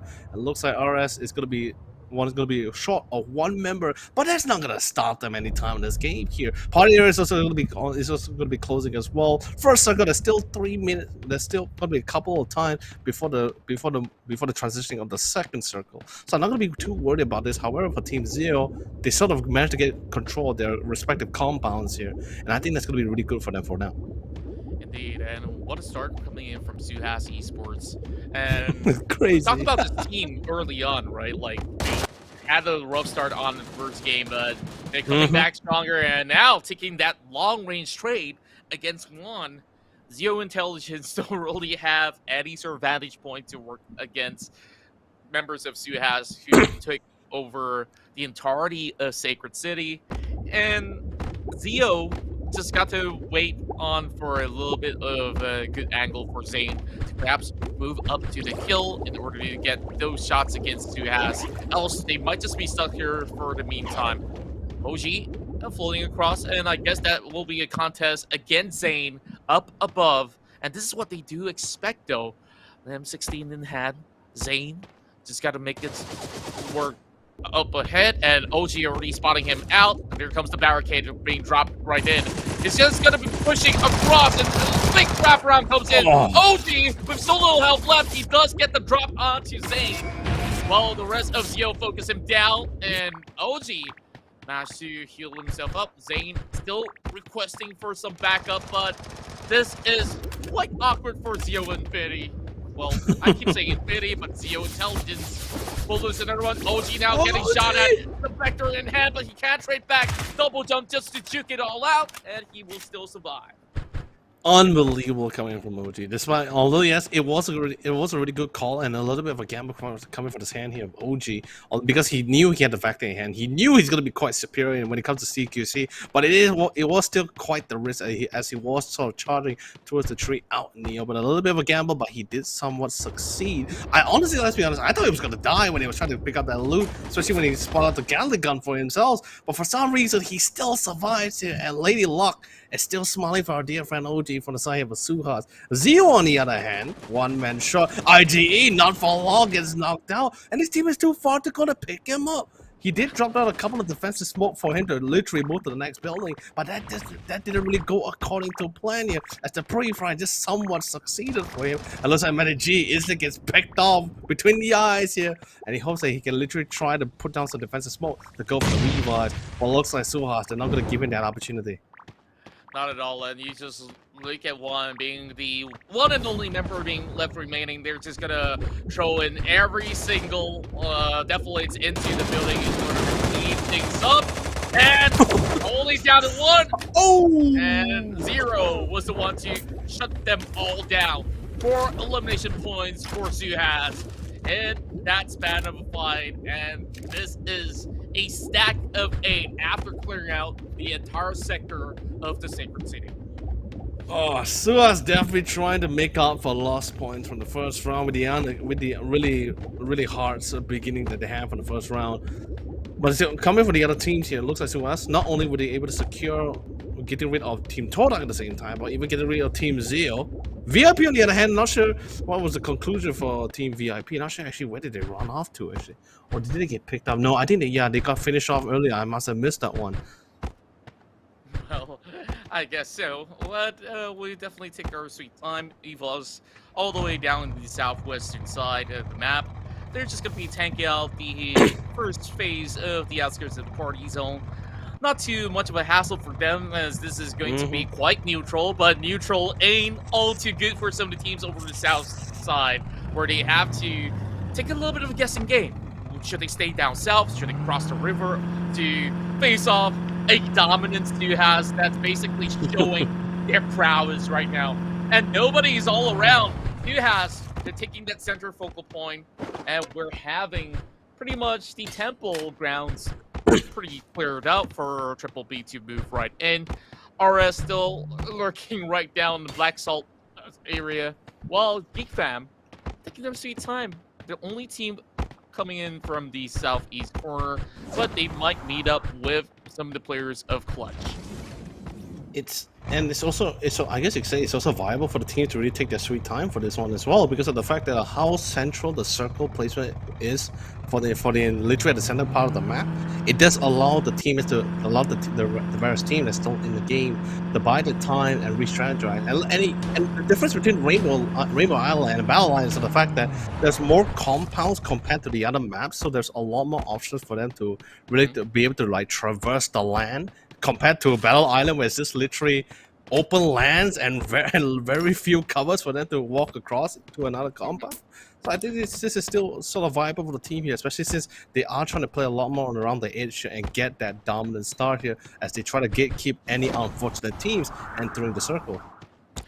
You know, I honestly do love Rainbow Island in such a way that it's kind of like a 4x4 map, but with so many cities and places for you to look at. It feels as if it's larger than Battle Island in a certain way, but obviously not the case. Where we saw some of these teams definitely do have their own struggles back in Battle Island because how huge rotation of a swing that they have to get right by. There's also a lot of all these broken areas to play, so you can easily get sniped from quite long range. That's why you see a lot more sniping action coming down on Battle Island. Now, we're going to be moving back into quarter. He's getting shot for Guerdo.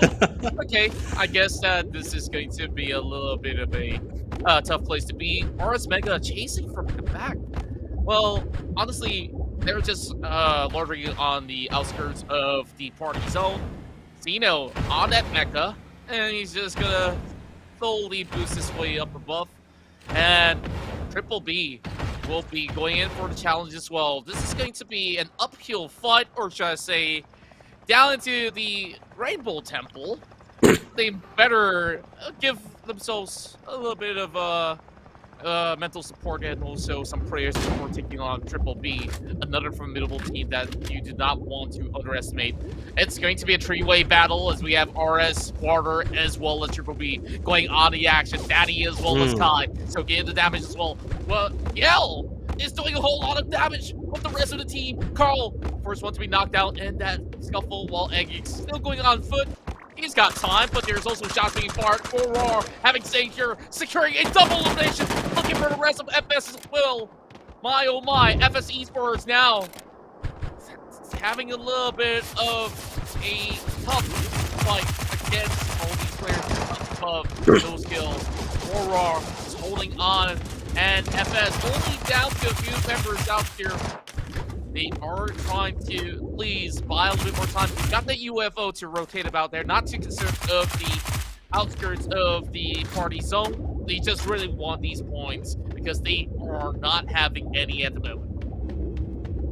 Ooh, biding the time, finally gets into the UFO. Both teams was able to pick up their respective members in time and to get a little bit more closer here. One of the members of 4 Raw here is getting ready to surprise and hopefully they can actually get the trick down. 4-Nap spot Swan go for the spray. Doesn't really able to connect on the other side, but and speaking of the other side of the field here, looks like Team Quarter is having a really rough time with another team of Team RS here, and it looks like they're having a little bit of a pinch as Aggie was able to get to the high ground here, the full vantage point, to deliver the divine judgment from the heavens above here to secure the round for the team between this 3v3. Well, there's the grappling hook. Java comes in to see what he can save the day, though.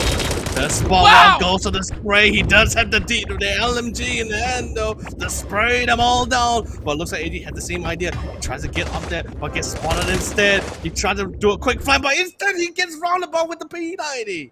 As it looks like Team Quarter secures that fight head on.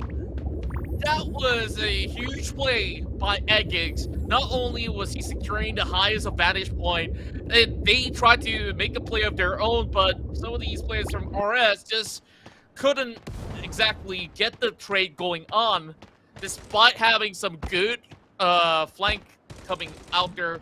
I guess that's all that they could possibly get. Now we only have 11 more teams available. Suhaz still taking a real good control down the southeast side for the moment. And coast seems to be clear as compared to Triple B and Co. that were having fights erupting from all corners. Well, the giant dragon is just gonna say hello to Zero, and now he's gonna be riding in the back. Now, GeekFab what are they doing underwater? Okay. I don't think they spotted him out, though. Ooh. Did they? No, They I don't. not. Yeah, they did not. They did not. He's just chilling. You know, I've never really seen sausages in a beach. Have you? No, never. First time for me as well. Looks like Sino definitely seeing flying sausages. Does spot out Edgy. He definitely want to try to look for the kill as well. He is hovering, but not gonna go for the kill though. Not just about yet. No, everything seems to be pretty tough for those who are not in the party zone. And you can see this, Sino might just want to explore some of the loots that's currently right down below. But he's just hopping across. Quarter did not exactly make a move just about yet. But they need to be worried about their current state because they can't loiter outside the circle tree all too long. I got themselves a UFO, and they should be able to quickly zoom right into their respective territory. And Sino just taking his sweet time. Well, nothing much going on out here, but Sino want to get his hands on Eggs, and I don't think that this is going to be a smart challenge. Eggs, literally the best player of Quarter at the moment, is going to be able to break open the door, and I guess that this is just a form of harassment coming out across, going with the machine gun, rat-tat-tat-tat, but he's not going to be able to find Eggs for now. Now he says, okay, I'm done here. I'm just going to look to seek other opportunities and see, though. Look for some employment, and Shadow gets another deploy coming out, and they are now up in the air, and that's definitely great news for them, as they will be able to float across, as they don't really have much vehicles to work with. Cena's definitely not happy about that because he was really trying hard to pick off anyone alongside here. Like, okay, now I sort of understand like why initially he let Iggy go in the first place, because he really wanted to try to deny Shadow from getting that post lift at all. I guess he spent a little bit too much time on Iggy, and I think Iggy did a really good job trying to keep him in check for long enough for his team to get that boost to get towards the other side, though. And again, the rest of the team, looks like Iggy and Shadow was able to regroup back once again, brothers in arms, now in the buggy, getting into a little bit more closer into the circle. The rest of the other team, they're still slowly moving in. Evils, on the other hand, on the northern western side, they're taking their nice sweet time. And Suas, like we said earlier as well, they're making up for lost times, and whichever team they ran into, they just start a fight, and they have been securing majority of the time. It looks like Team Triple B, they might be next on the chopping block if they're not too careful about this too. Well, I absolutely love the way that Suhas is playing this one out, and they're taking on Triple B at the moment. Ely on the other side of the hill. Carl will not be able to last all too long. OG eventually secures Carl with an AUG in hand, and you know when a team has an AUG, you better run away as fast as you can. Now, OG is just chilling on the other side, and Suhas, they're basically coming up with some sweeper keeper technique where they were in the center of the map and then they move outskirts, just hunting people out. So they're just keeping everybody at bay, and the next team that's on their hit list is currently RS. Still taking a nice sweet time about this. They are still on the open as much as they want to crash into Triple B. They don't really have the vehicle to really do it as well. So let's see if anyone does force themselves out in the open here, try to plan out their next attack. They did have a really great, not even a decent, a great amount of player elimination into the game here. So it's, I guess you could say, it still shows that allowed them for Suhas to play a little bit nice and easy here, get a little bit more information. 4, on the other hand, finds Triple B. The UFO does definitely comes in hand when it comes to giving information here, and also give that nice option. He gets to the high ground, goes to the vent floor, go for the spray here, and forcing him back into the house. He charges right in, instantly, cleanly gets the kill for the other side. But now the rest of the team trying to hold on the line. G-Girl gets a little bit down low, but he still survives this. How does he do this? 4 takedowns by G-Girl. Atta girl, you're doing it well. And instantly going with a full charge of health. And that's where Eggs finally getting punished from behind. And they are dealing with Suhas Esports. They're having the most numbers at the moment, racking up a total of 14 pointer from the outskirts. And Roddy slowly getting back into action. So RS, they kind of cornered up. This is definitely a tough pill for some of these guys to swallow, but you know, it honestly isn't too rough for Suhas. They're just feeling absolutely at the top of their game, and they're definitely not dropping the ball at all. Now, only 9 teams do remain for the moment. And on the south side, this is the problem here. Like, some of these teams took too long to cut across the river, and some of them are just hiding inside of compound, just hoping for last-minute rotations. But here comes Kai, breaking down the doors. And man, oh man, it's just absolutely scary to deal with a mecha outside. So It's pretty much like a straight out Grab Terminator movie kind of as stuff well. right now. The rest of RS are just storming him through. RS Mega trying to stop Jibut from cutting out into the area, and they don't really have too much of the armory to expend. And how much more hit can they take from the zone for now? Kai just storming his way out, and this is where Kai wants to go in for a quick salvation. Jibut will be able to take one down before falling out. So unfortunately, Chuck jumps out of the window as well. No teams nearby to pick him up either way. So Jabba, I think he's sort of going to be has no choice but to surrender to his fate. One of the initial members of our team, RS, here, literally diving into the circle, trying to stay alive into the game. And that's going to be Sham as well. Sino hot in pursuit alongside with Kai here. They're trying to maintain this buddy system to ensure the fact that, okay, we're going to be working together to get this final kill on the Sham. Don't underestimate the players. They both know they have high fire fragging abilities, but they're not gonna take that really aggressive pick, especially since you already got into the high ground. But looks like Suhas coming in with the UFO. OG spots out, here's all of this happening on the other side of the circuit here, especially on the southern side. And they're just going to be lobbing in a little bit of the utilities. And there's going to be smokes already being set up.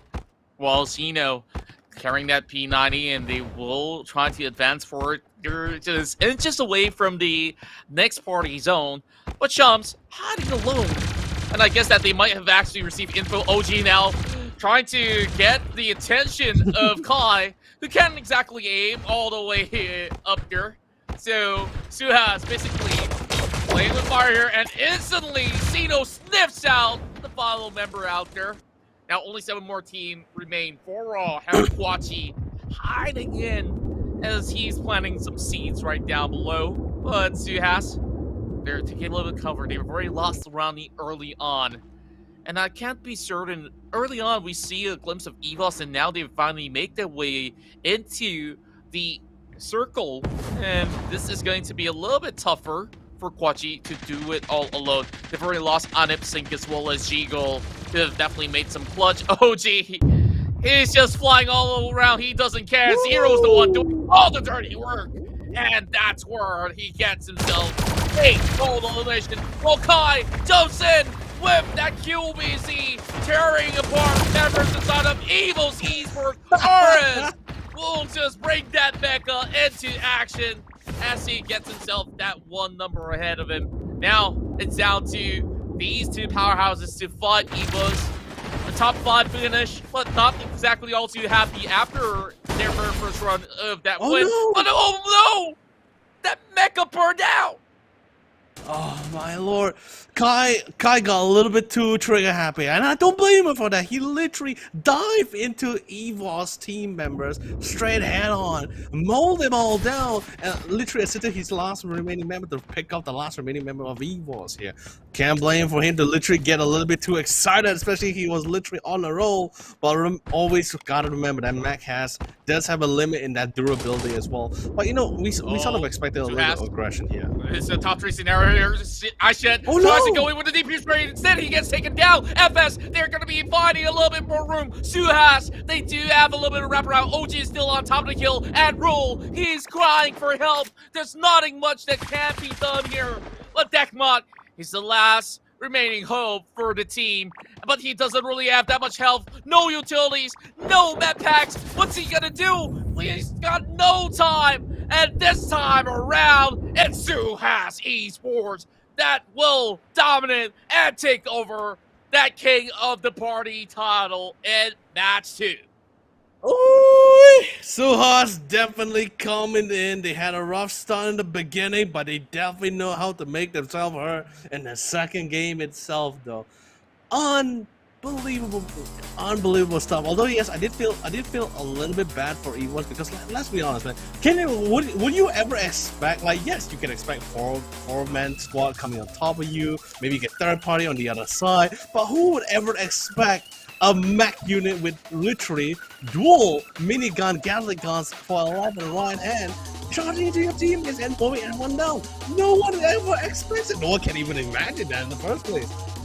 Not at all, but Suhas was the one who basically had that upper hand in the majority of the game. They were in the central area for most part, but OG was the one to go in to take every single name that's in the Rainbow Island. And you take a look at that, that's a total of 23 pointer in the form of eliminations only. Now, we're going to be heading into the highlights and we will take a quick break. And when we come back, we're going to head into our first match of the series.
Once again, welcome back to this Southeast Asia Championship of Sausage Man, and we have already concluded 2 rounds in both Battle Island as well as Rainbow Island. And currently, as it stands, Evil's Esports, they come in with a top 5 finish, but they still hold on that number 1 spot.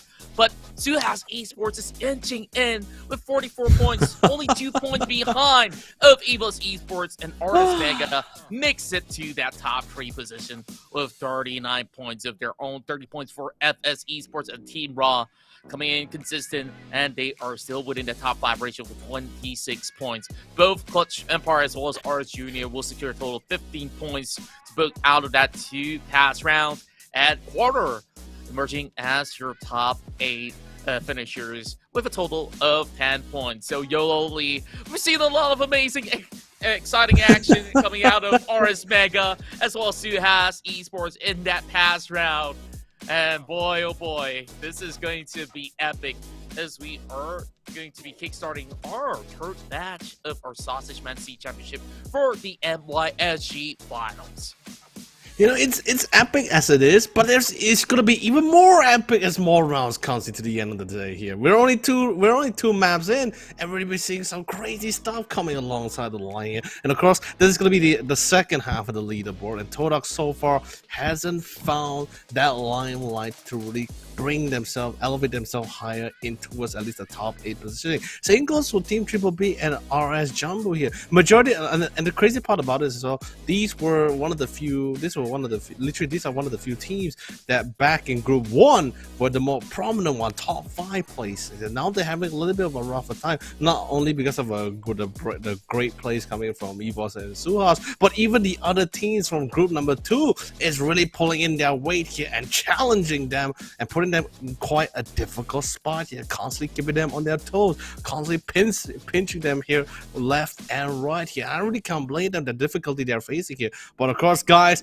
speaking of difficulty, and of course it's the least difficulty for you guys, all you guys gotta do is have an opportunity to earn yourself some really juicy prizes coming in here for this tournament. All you have to do is very simple: like and share our live stream video. You can find us on Facebook, you can find us on YouTube and Twitch at the same time. All 3 streams are going to be happening on 3 of this platform here, and all you got to do is comment down in the comment section below an exclamation mark notify with the hashtag Sausage Man and Sausage Man Championship to really walk away with some really juicy prizes. And all of this is thanks to our amazing sponsor here, Razer Gold, for giving you an opportunity to not only support your favorite teams and fans and friends at the same time, but also earn a little something along the way. That's right. Thank you, Razer Gold. And with Razer Gold, they welcome you to a world of exclusive gaming deals as the unified virtual credits for gamers worldwide. You can use Razer Gold to recharge on Sausage Man for an even better gaming experience. To make things even sweeter when you use Razer Gold, you get to be a part of Razer Silver, the only loyalty rewards program for gamers.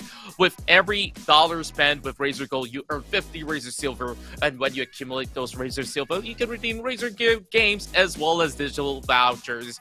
And, you know, on top of that, what's in store for you guys is a whole lot of goods. If you guys are enjoying your matches in Sausage Man, you definitely want to get your hands on that Cuddling Shark pack, and of course all the other cool stuff like colorful supply boxes, and also the season pass if you haven't gotten it already. So there's going to be a whole lot more to go. Tomorrow, there's also going to be great prizes for those of you guys to snatch. And from all these like and share activity, you can even get more and more great gifts out there.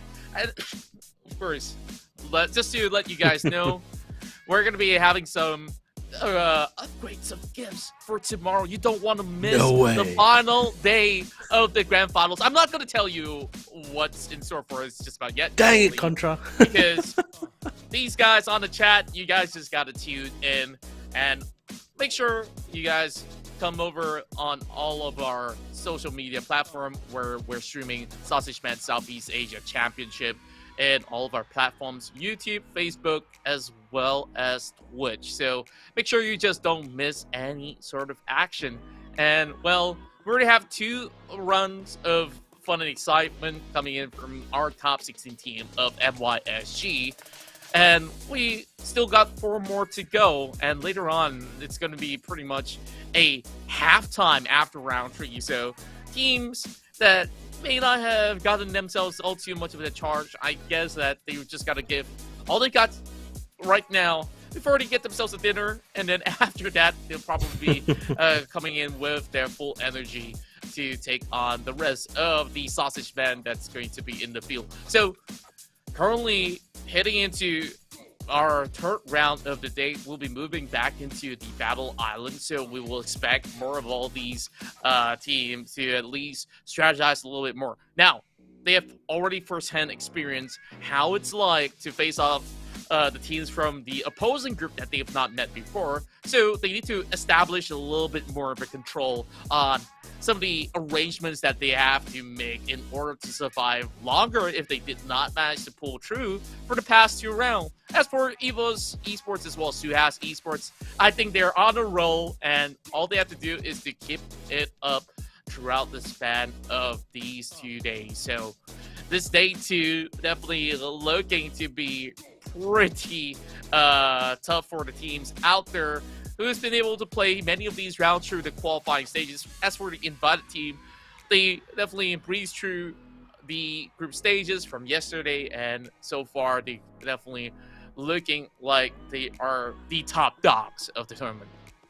I mean, they're definitely top dogs for sure, but then again, you must, I guess you can say we must sort of understand what is the team's priorities here, because remember for the fact only the top 4 teams here will be proceeding forward to the cross country here, representing MYSG here. Sure, you know, getting first or second place is always great, because you know you get to show off like, hey, I'm the top dog in MYSG, and also get to walk away with that 1,500 USD prize for themselves. And of course, the second place is going to be 1,000 USD, and third and fourth place will be 500 USD, similarly for each other. But you know, that's the thing, right? It's what's going to be the priorities for this team. How far do they want to go? Getting first and second place always feels great, right? It always feels amazing. But then again, if the team just sort of tell themselves, I just want to ensure we get to that cross country, or at least get a passing results here, then the third and fourth place, I wouldn't be surprised if some of the teams will be playing a lot more of that placement point. I guess a very clear example will possibly be RS Megas here, who has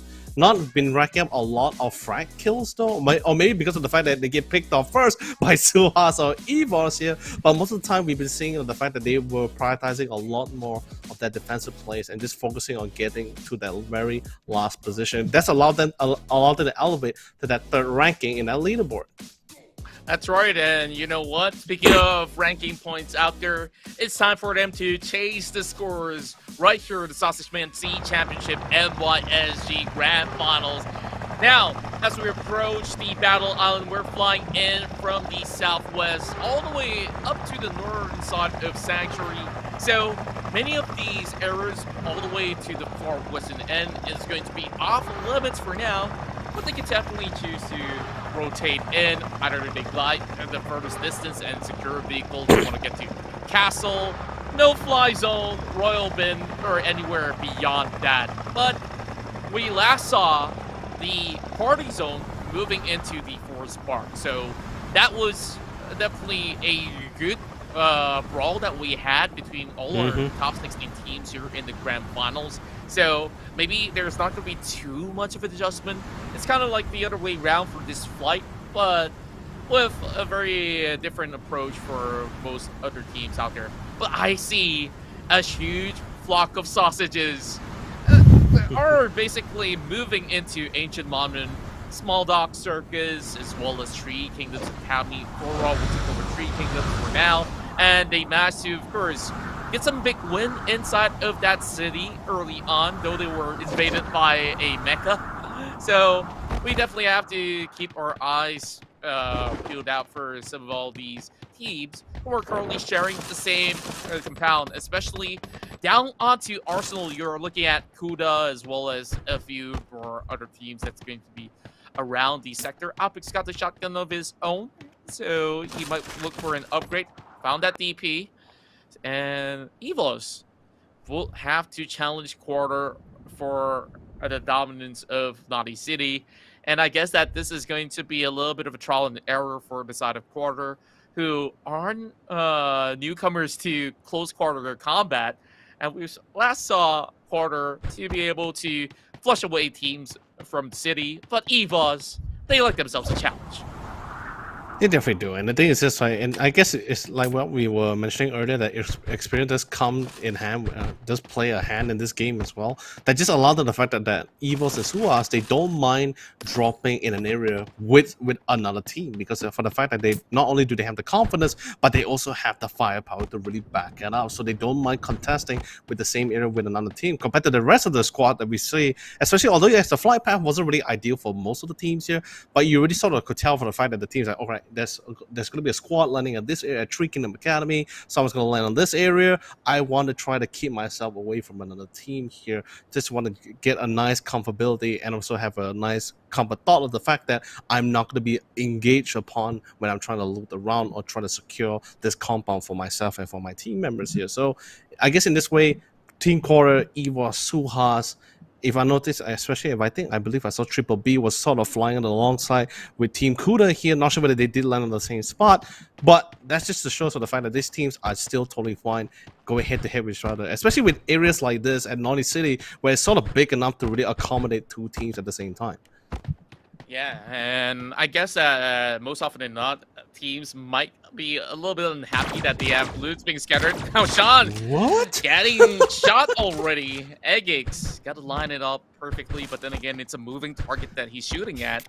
Egix, after coming up with a few blows, he's just going to be recharging, and now Zaku gets spotted out by Optics as well, but doesn't really have any scopes to work with on that DP. Zaku might have actually gotten a glimpse of Optics, who basically hopped on top of the broken wall, and I guess that just by the edges, he's just gonna try to find that pick off. Optics basically having the angles being locked there by Zaku, and they will have to give respect to Quarter. Quarter opening fire takes out some chunk of health from Ash. So in the early game, you won't expect them to have too many of all these utilities to get those heals off, but Ash probably repping himself with a couple of all these bandages, and if he has any sort of boosters, he could definitely charge up with some drinks. And Egix now on top. I believe that Egix is one of the best scouters that we've seen possible for the span of these 2 days that we've been casting. And Egix usually climbs on top of the roof, receive all this vital information for them to plot the attack. They spot out Darwin's. Now, Evos, they're not really in a great position to take this fight. And they're slowly getting wrapped around by the rest of Quarter. But here comes Shano! He's going up in the air, and he wants to challenge Zaku. He gets a few shots up, and Sean is ready to roll, but there's so many bullets flying in the way. But he managed to calm the storm for only the slightest of moment. Zaku now feeling the pressure, and that was a close call.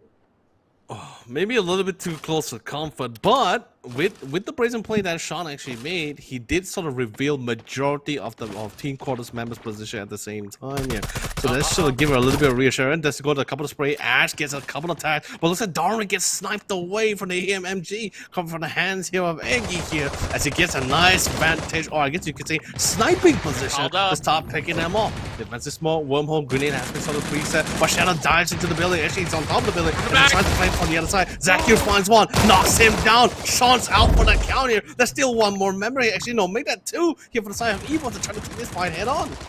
And Opix, he tried to be the hero of the party. And Ash, as well as Darwin, they only have so little health left. Shadow's gonna be able to knock them down. The Tigers, they're trying to make a run for their life. It's only down to Ash to try to clutch things out. But from the back is gonna be a huge stab. And Quarter will be winning this fight against Evos Esports, taking out the leaders of the pack, and now they're basically celebrating their way. Shadow says thank you for the help. Now they're just taking over Naughty City. And my oh my, I guess this is the only way that you can stop Evos in the early game. But it was also a really great push coming in for Team Quarters as well. None of them was really taking like a 1v1 for kind of fighting situation. They were really just grouping up as a group and just constantly trying to overwhelm them in numbers. And they slowly picked off Evil's member one at a time though. Although yes, I wouldn't say it was. I wouldn't say it was a mistake coming in from one of the members of EVOS to actually try to pick up Darwin in the house. It was just an Apex. He was doing his best to really try to buy some time and maybe even try to knock down one of the members of Team Quarter, some of the members of Team Quarter. But that didn't really pan out as what exactly he's trying to hope for here. But then the second circle is we're getting a nice grand view of the main map again. Contra here, and guess what? Geek and Triple B going to be having a little bit of a squabble towards the southern side of the map. Indeed, they are, and it's sort of like a deja vu with the party zone being in the northwestern end once again, covering just a slight bit of the central area. But there's a lot of empty ground for a majority of this team to play around. Meanwhile, some of the players from Triple B are just happy to take over the castle. There's not enough members of GeekBam to basically take them on for now, but we are also having some of the players from RS to challenge Triple B. So I guess the fight for the castle isn't going to be over just about yet. And if they want to be the kings of the party, they will have to rotate very quickly. But with another zone appearing, this is going to be high for trying to check it out. 1 HP left, and he's trying to dodge all the bullets and everything else with the truck trying to run right in. This is going to be tough, but he might just get those bullets all the way in. Smoke's being popped as well. He will navigate his way up on top of the rock and gets his first elimination point. Oh, he for on. I'm so surprised Bolden was able to last that long. But anyway, He4 does come in with a quick flying from the rocks as well, making use of the double jumps as well. But then coming back to the fire, Sino trying to hold on the line, also able to trade efficiently for 1-for-1 here. But the fight still continue to pursue on. RS still playing alongside here. He just wanted to try to secure the kill. Does get the assisting in the hand, and Kai want to prioritize and try to pick up his team in here. They really need to bring up as many number of people as much as possible. If he manages to bring it up in the time contract, it becomes a 2v2 here towards the factory here. That's right. Now Neko gotta go into pick up his money on the ground. Kai coming in with a little bit of flank with the rest of RS. They're not done just about yet. Two of these RS clan members are fighting once again, and this time around with Kai all the way up top. He zooms in with the scope, but not really landing those bullets all too perfectly. And definitely does take a little while. Here comes Neko charging right in. Kai will be the next one on the block. And the rest of the members of RS Raptor, well, RS Jambu, will be able to finish out some of the players of Mega. Whew, seriously, Neko's hipfire spray so far, getting those headshots was so crucial in those 1v1 skirmishes so far. Like although yes, the second one was sort of an assist kill, but at least the last one he was at least managed to get some I guess you could say a consolation prize to seal the deal here for the respecting members as they win out that fight here. But the thing is this, right? As now, although yes, they managed to get some form of control, they did lose Killua here. A little bit of an unfortunate manner, but I think he can still try to go for the revives here if they manage to find that revive machine. They're running in for the respawn. Shouldn't be any trouble. Neko will be able to get Killua back on track, so we'll welcome him back on board. So come on, press the machine. You know you want to hear the chimes and the kiss as well. A couple of gotcha. There we go. Let's see what they got. Coins in. Yep. Time to cash in, and there you go. Killua is back in action. So cute that kind of thing to me. That kind of play gacha for your friends' lives that come in to go for the revive, for the respawns, at least in this case. But anyway, coming back to the game enhancing, definitely has a beautiful overseer of the land. By the way, beautiful city, really beautiful city that we're seeing here. Covered inside Three Kingdoms Academy. I absolutely do like the scenery that Sync is providing us, and for basically are having a whole lot of all these fans cheering them on. You know, Sync, if I'm not mistaken, this might just be one of the popular streamers that we do have from Singapore. If this is going to be the case. Wait, are we talking about the same Sync? It might just be. They have the same name.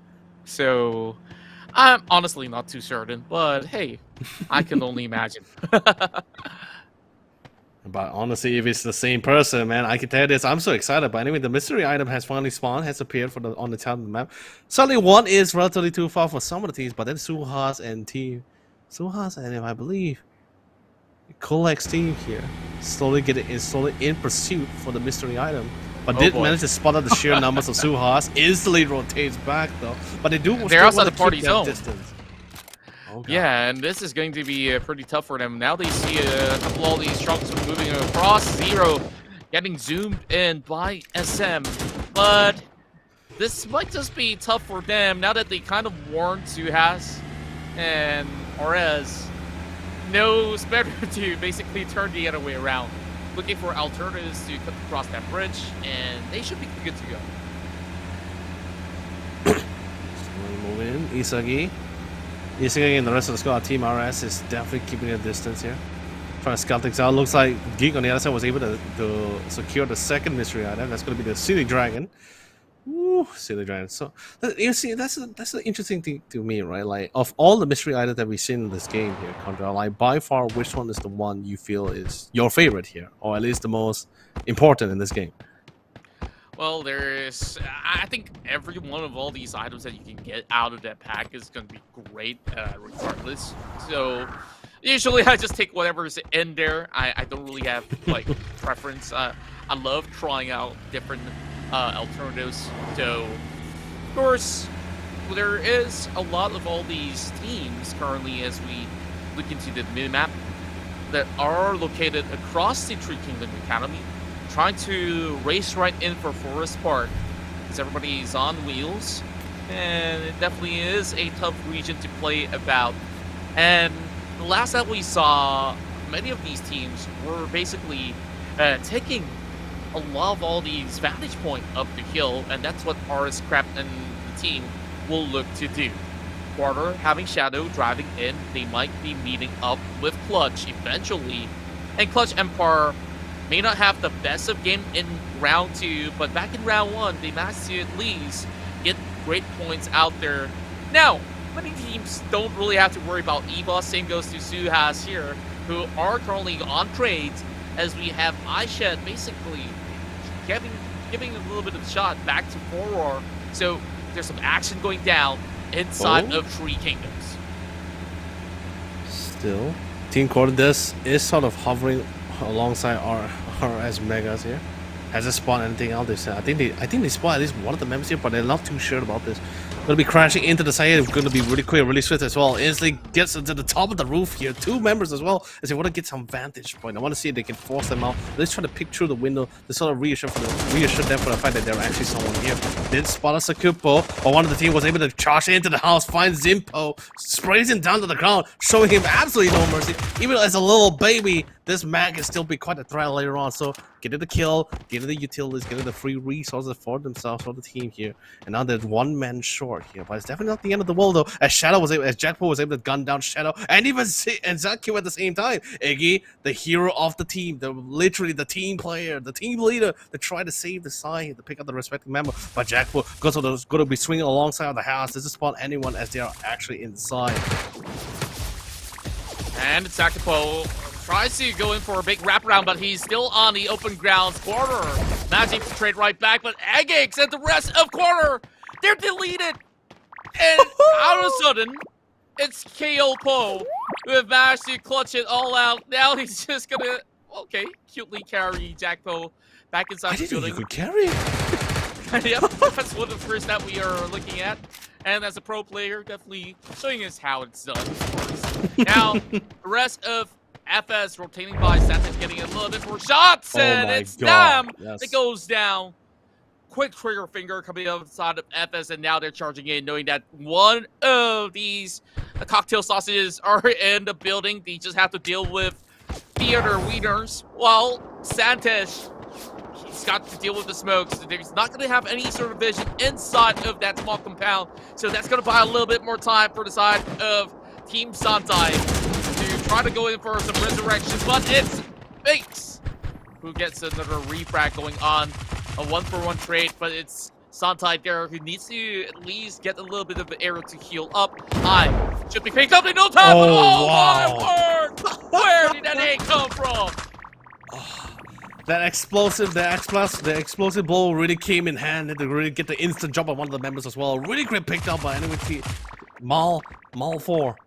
Want to try to force him into the stairway, trying to pick them up. He's in, although yes, his teammate has to pay the price for it, but he just needed that information. Not sure whether they spawn him on top of the stairway though. So they're coming out. He is only one member. Charging in, and oh no!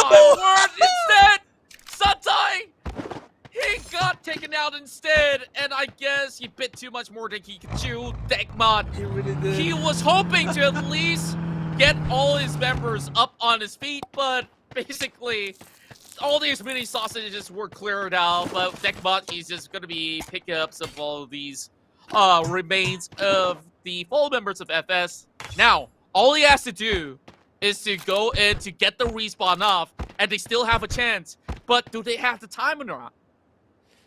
The problem is whether is he even close enough to one. I don't think we spotted any like respawn beacons like relatively close by to him either way on the map. But coming back to the fight here, looks like Geek is not having the best of time. One that get tagged along the line here, tried to run into safety. Thank God the max minigun isn't suitable for long range sprays or even mid range on the other hand.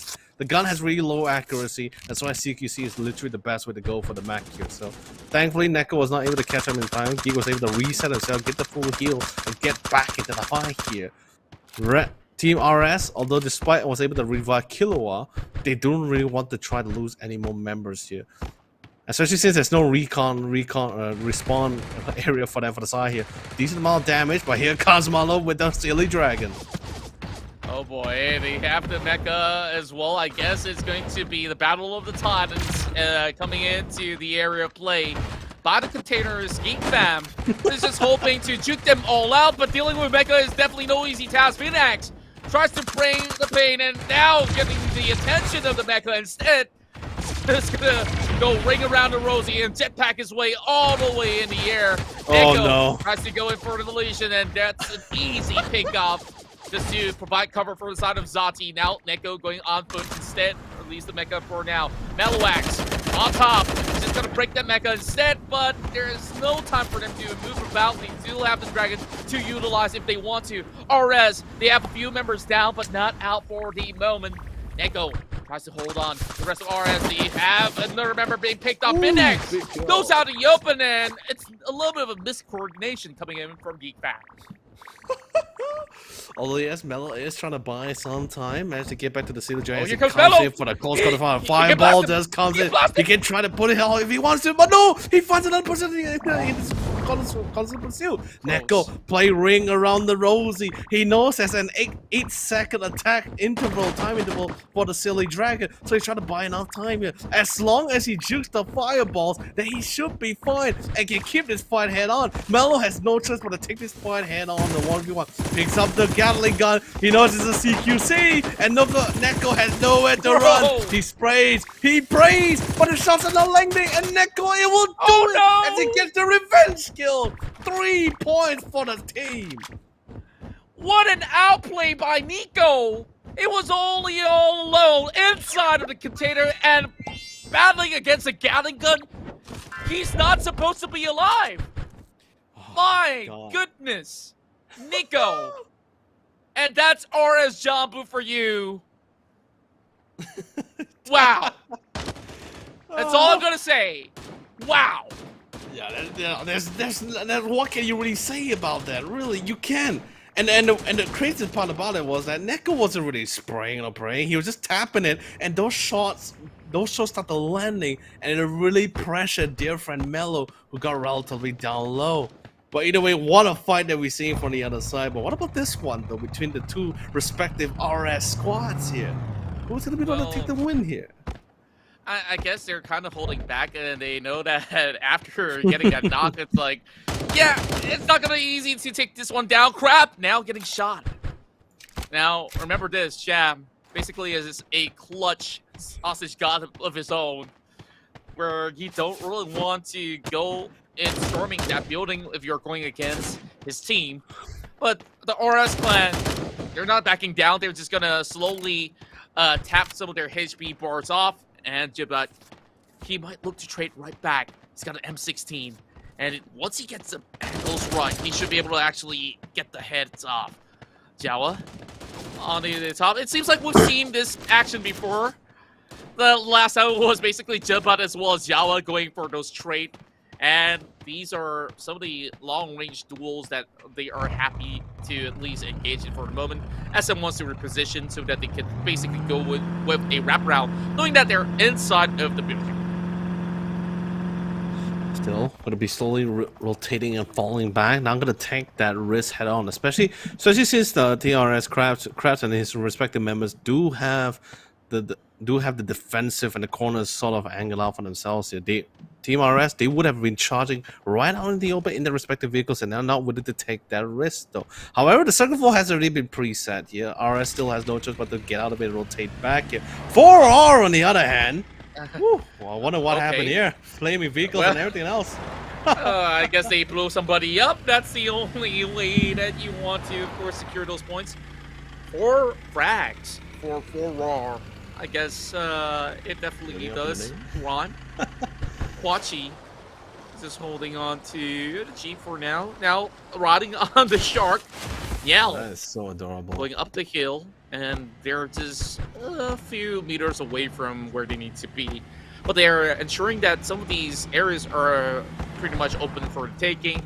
And there's a few supply right outskirts, so it's whether or not they want to risk it by just dropping by to secure better artillery. But instead, might as well some of these teams just book it directly to the middle, and look at what we have. Another restock, and this is definitely good news for BBB. Ooh, good stuff. Good stuff coming in. They got a level 4 helmet. Going to be popping on the couple of the shield barrier as well to give them a little bit of sustain. Falls back because they don't want to be crashed upon. They did manage to find another team alongside this, dropping a couple of pre-firing here. No shots going to be connected here, as both teams are trying to prioritize in getting a more defensive and better position for themselves to prep for this next circle, as it is slowly. This impending circle is slowly catching up to the party zone here to reseal the deal, and they want to figure out exactly where this fifth circle is going to be here. BBB is moving in those vehicles, and they're basically taking the prime spot, having the sniper bunker for themselves, and look, they got the ghillie as well. Well, sausage wrapped around with camouflage. I'm not too certain how effective that's gonna work though. Well, I guess, you know, like, Koreans do enjoy some of all their dishes with the barbecue, and then they serve it alongside with the sausages, but I guess BBB, they're gonna serve a plate of their own against all the other team, and that's where G-Girl, they drop into the building. Sync, it's gonna charge right in from the main doors as well. Kuda, they got to gallop their way across, and man, they don't want to turn into a horse meat, and there we go. Sync with a P90 going for the spray. He's only got 3 eliminations. Now looking for True! Oh, immediately goes in for the drop shot. And Sync didn't really check his corners, and Kuda still have a little bit more of a way to work things out. 5 eliminations for Sync. G-Goal saving the day. Woo! I can tell you this for sure. The truth they found out there was the fact that they couldn't take the fight head on with 4-0, especially with Jigo really swinging in from the second floor to flank them from the sideline. They did hear a lot of movement, but they didn't expect they could flank from the second floor itself. But wow, SM coming in, big kill coming in with the Groza to spray them all down. Looks like Team RS was able to win out the fight on their respective edges here. The circle is slowly coming in though. Quick revives had to come. He has to make a choice though.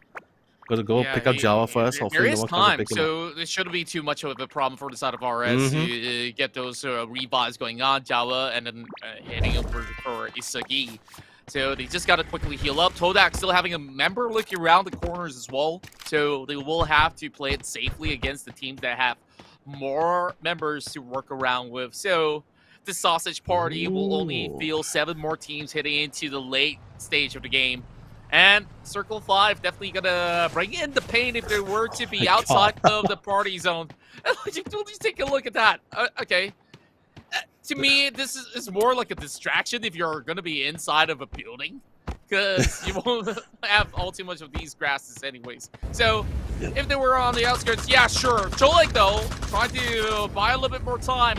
Towed out MIB, getting snipped out while he does have a jetpack to go up in the air. Oh, but that's free shooting range for Jolek as he will get that knockdown. Now that's going to add another number out here, making it 8. But hey, did he get stolen away? I'm not too certain, honestly. I think he got picked off actually. Oh my lord! Really unfortunate for that one. I think it's gonna be courtesy. I guess you could say it's courtesy of Sham in this case for picking off some of the members as he was having the line of sight. Sham with the shot.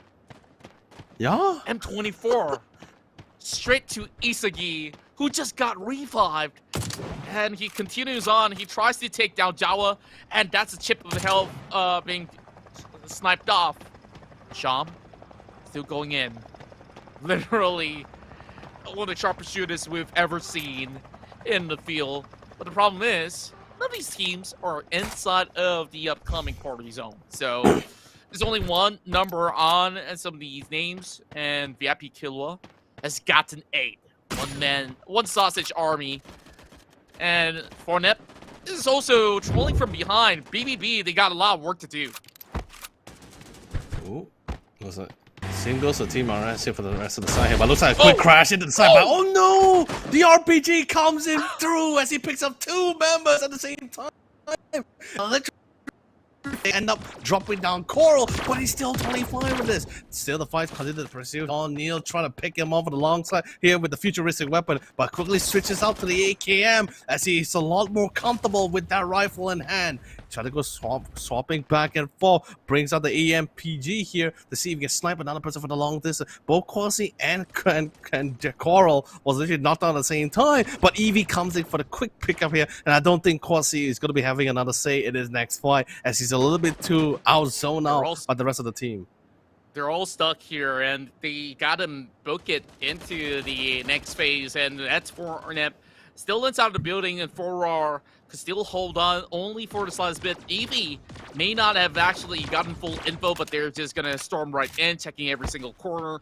And this is where 4 elimination points have been gathered by the team. But Zati, he gets taken out by Niel from the top of the building.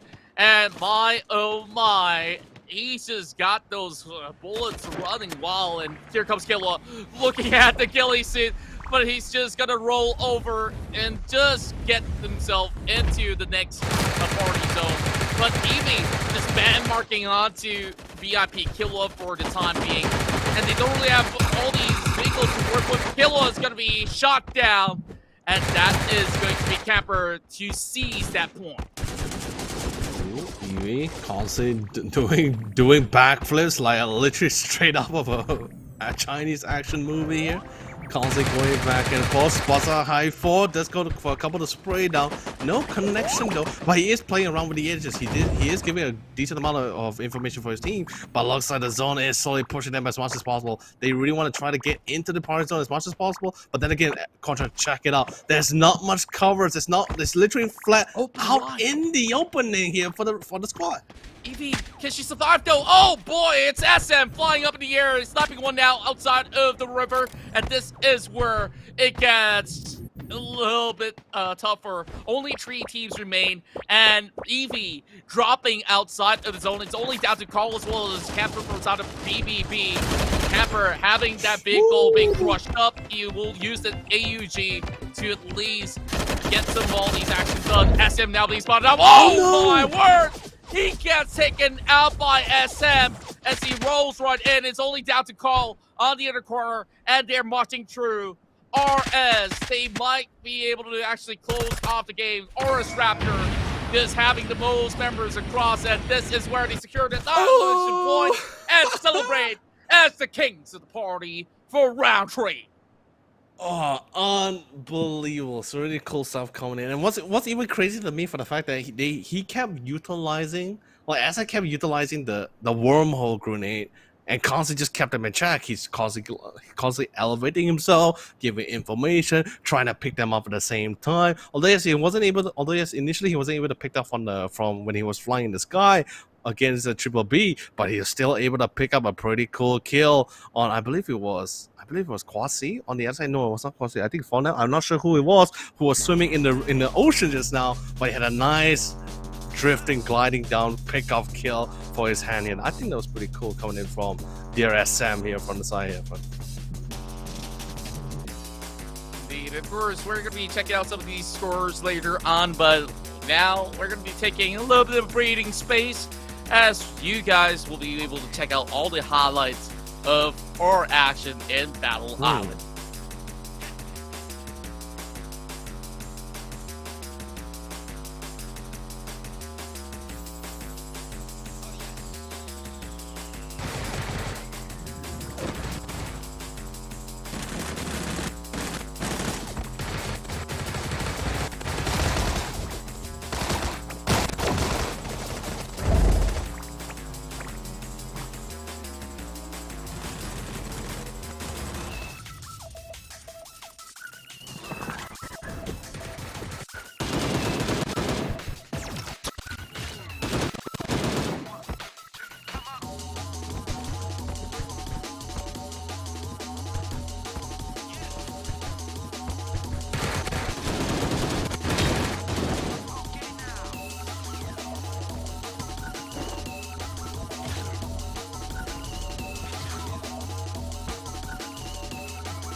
body from the earth. Sausage man, sausage man, I've got a crush on sausage man. Sausage man, sausage man, doesn't matter who you're, sausage man.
Father Earth. Sources man, sources man, I've got a question. Sources man, sources man, sources man. Doesn't matter who, yeah, sources man.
I've got a Russian sausage made. Sausage made, sausage made. Doesn't matter who got sausage made. Sausage made, sausage made. I'm moving you and shooting from the left. Sausage made, sausage made. I've got a Russian sausage made. Sausage made, sausage made. Doesn't matter who got sausage made.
And welcome back, ladies and gentlemen. Of course, this is the leaderboard from the cumulative leaderboard from the total of the first 3 maps that we've been witnessing here today. I'm Leonard, also known as Yonali. Joining me once again is the one and only Contra, the face of Battle Royale here in Southeast Asia here. Well, thank you for the introduction once again, and I hope you guys have managed to get yourself some dinner. Well, Sausage Man C Championship is absolutely lit, where we have some of the best of MYSG duking it all out. Currently on the leaderboards, we're looking at Evil's Esports topping the group with 47 points. And once again, Suhas Esports is just 2 points shy as they're still within chase in this sort of ratio, but Team 4 Raw definitely have some show-stopping performance out there to rake in a total of 44 points, and Oros Mega got themselves 41, and things are getting closer and closer in day one, where FS Esports as well as Ars Raptor secured the 35th corner, and heading into the second pager here, some teams are finding it pretty difficult to get those double digits done. Yeah, definitely for sure, and it's such a tough call at the same time because of the fact that there's so many other existing and also existing factors that's happening inside the game itself, whether it's going head to head with the more prominent teams here or the fact that you're actually being third party by another here. It's a really tough call how the teams really want to try to engage in this fight here. But then again, we are seeing a little bit of difference in the scoreline. Toda is also slowly climbing up in the ranks, so showcase the same place with teams Santai and even Kuda here, but they still need to pull in a little bit more weight here if they want to try to get into that top 8 here. And speaking of which, ladies and gentlemen, this is going to be the 4th map here. We're returning back to Rainbow Island here, the land of, rainbows and sunshines. A very ideal flight path, by the way, Contra. Indeed it is, and you could possibly get into any sort of sector by just floating by, and you can see RS going all the way to the edge of Black Salt, knowing that the entire sector of the Southwest is for themselves, so they should have some really good loot to start things up. But the question is, where will the party zone be located? For Raw, so far, having a great momentum in the Sausage Man C Championship Grand Finals, they might just be one of the teams to qualify to the cross-country battle. And let's see, Quachi has gotten some pretty interesting weapons out there. I believe that's a Car 98 for the taking. So, whether if he's going to wield it or not, we're just going to have to find out later on. But, of course, we're going to take a look at the party zone. Oh my goodness. Look at this. Lord. We got Octopus Island included here as it's skewered towards the southeast corner. So, Papa, first one to fall out, and he's going to turn into a mini sausage. It's Zati from the top to be able to pin Papa down. So this is an awkward position for them, as this Nori is really going to be the easiest for them to fight out. Satan, next one to fall. Kuda Esports having a rough run in, while RS is continuing on from that dominant streak where they were getting a really huge win off of this one. So that past match, they've actually secured a big round for their own, and now they continue on with a streak. Ooh, actually, True was able to get a couple of nice knocks at the same time, showcasing the Vector's paralysis in the CQC situation, but that's not going to stop members of RS at all. They're pushing in. It looks like they're going to be able to secure at least all 3 members of Team Kuda here. Only Truth remains. He can see the truth. He knows the truth at the same time here, but maybe just... They know the truth, but they couldn't find the truth, though. Yeah. Just have to spot that in. pretty dang much, man. Pretty much, yeah. Different Kilo, on the other hand, got a little bit closer, a little bit nice to the truth, and he gets them all down. Team Kuda, first team to be eliminated from the game here. Really unfortunate for them as well here. But, there are still 2 more games. Maybe they can still find a better chance later on. But however, for Team RS, they're very satisfied with the initial first blood they just secured for themselves. That's right, and it's a complete ace of a team, having all 4 points stashed up in the early game. And now they have the whole Nori Temple for themselves. That's basically a great place for them to loot off from, and you just look at the outskirts. There's also extra stashes if they don't have enough of their gears, so they're just gonna be rolling around for now. And just looking back at that party zone, it's about like what, almost 45% of water if we include the areas of the river as well. Well, you can argue with me that it's more percentages outright. So it's another member of Geek Fam getting scouted out. Arnab, he's moving all alone. And I guess that he knows he's in trouble. The moment that he peeks out, Zaku and the rest of Porter, they're just going to be piling up with the firepower. And oh boy, this doesn't look good for Geek Fam. Woo! I mean, they are sort of, I guess you could say he was sort of living up to the team needs, right? Because it's Geek Fam anxious, right? So he's pretty anxious on deciding how he wants to tackle that situation. But looks like Team Quarter is going to be the one deciding for him how they want to get this done. Suhas, on the other hand, relatively close. He smelled the blood is in the waters and the sharks are coming in. Suhas definitely want a little bit of the action, though. But Sakyu, he does have the hook, the anchor hook in hand that he can try to play with. But there's not much buildings or much high ground terrain they can actually try to utilize it as much here. And Suhas Esports, they're just gonna be on the lookout, and they do know that Porter's gonna be around the corner. A couple of shots being fired, and that's one more member down from the side of Geek Fam. Zaku, next one on the hit list, and oh yeah, worked out the QBZ, gets a few bullets off, 16% of health left for the member from the side of Porter. Zaku trying to find an opening here, but Su has his one toast sausage to fry. And on the other corner, we have another casualty going on. Oh yeah, gets picked off. And Zaku just looking for that opening once again. Aisha now having this bullet sent this way. OG right down the bottom while Aisha repositions, zooming back into the Secret City just to get some extra loots in the case where they need to get those supplies. OG, one tick of health left, and he's just holding on. That pixel shot coming from Zaku will suppress him, though. A little bit of grappling to get those angles right. OG managed to get that healing off. Could be charging back to 100% eventually. Quarter going in proactively, just like how they hunted out Evil's Esports. At this time, Suhas is the next one on their list.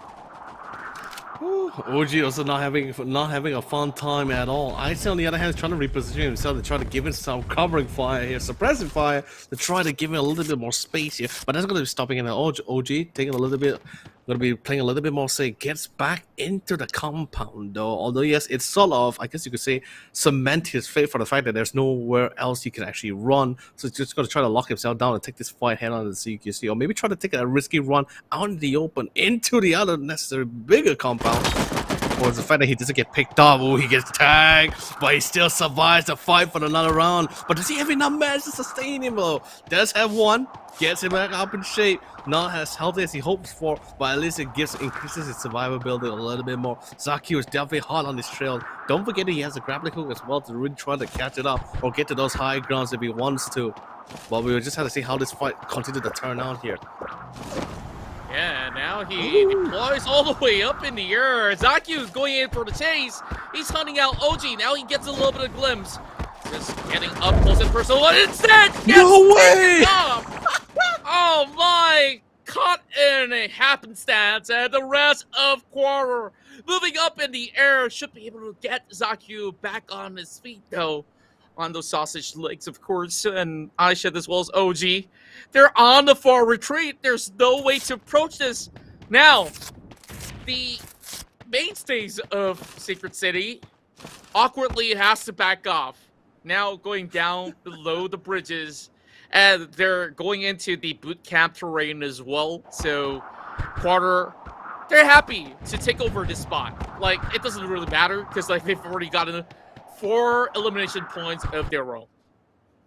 Definitely for sure. Not just for elimination, but they also got a compound that was barely looted at all. So basically, they have the time of their lives. Coming back, changing screens, so changing the scenery here.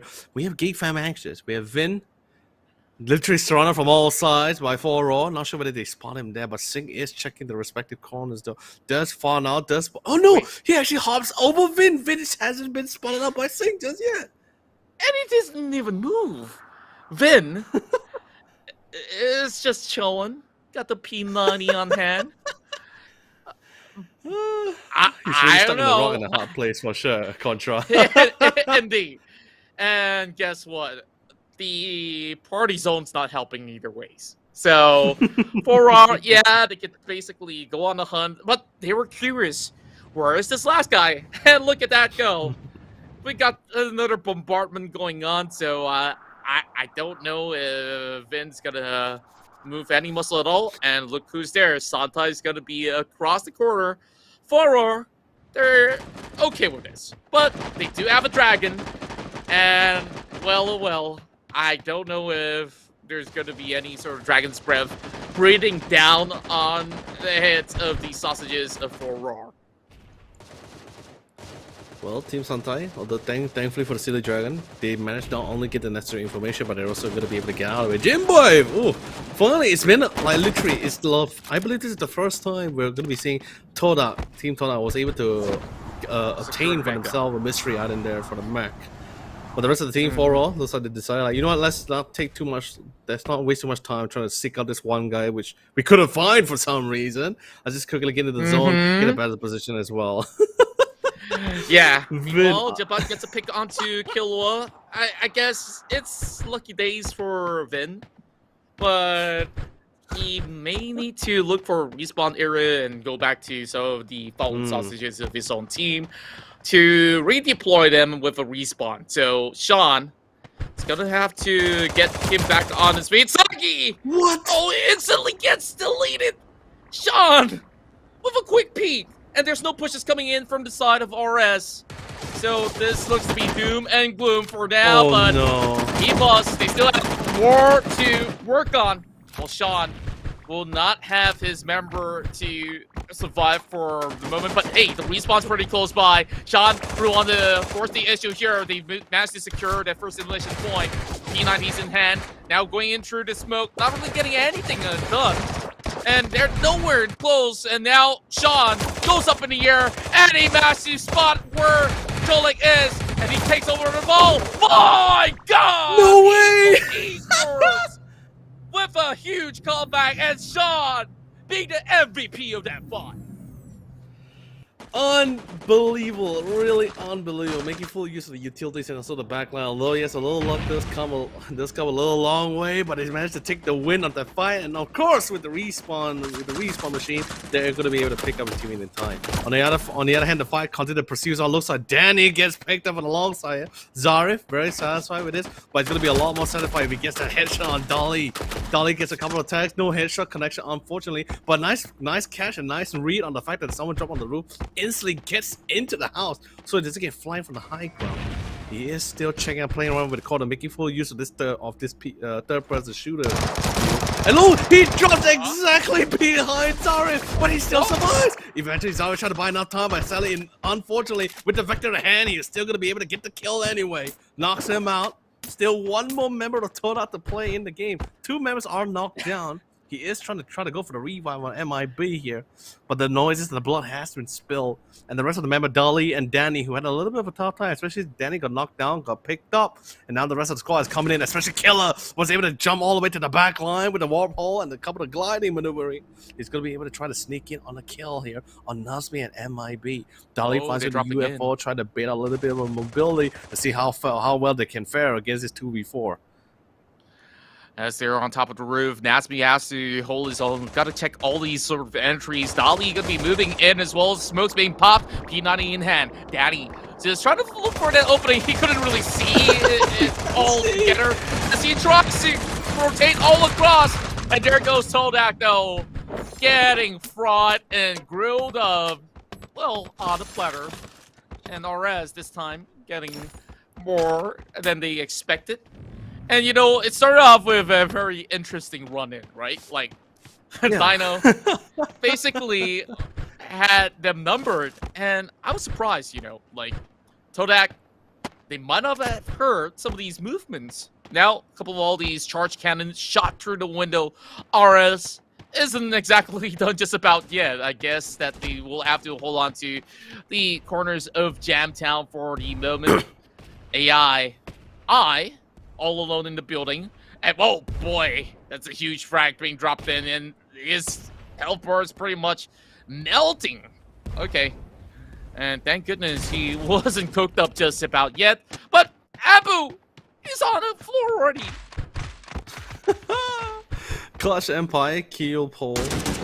Finally, the Empire trying to pick the win, gets the assist. Big one for the teams here. Beautiful headshot coming in as well to finish the kill. Rule gets spun out. Whoa! That AKM finally pulls through for the team. Spots the heavily. Whoa, drop shot! Literally goes into promo to try to mitigate some of the damage, but he gets knocked down. But no worry, the Koch Empire clutches in the win here against FS Esports. And even if someone were to die there, Contra, there's still the revive machine right nearby. So I guess everything is sort of pretty sound here for Koch Empire.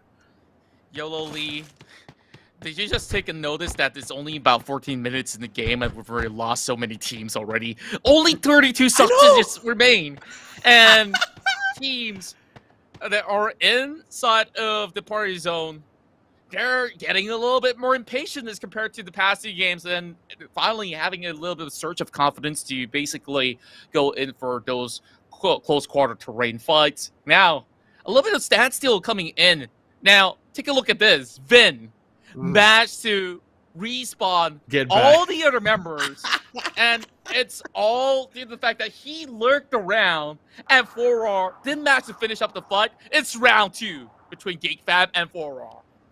Oh my god. At this point, I believe if Vin could open the All Might, I'm pretty sure he's screaming out, "Boys, I'm back with my boys! Come and take this fight head on. No more 1v4s. Take this fight head on like a man." Because seriously, they are currently equipped for themselves here. Both of them are having similar situation with the fact that they're not in the party zone and they're still relatively nearby. However, RS Killer is gonna be coming in with the RPG, but sadly there is a maximum range for the travel of the missile, so the missile will sort of explode midway. Unfortunate for that one. It's alright, he goes back into the UFO. Now Evo's being alerted.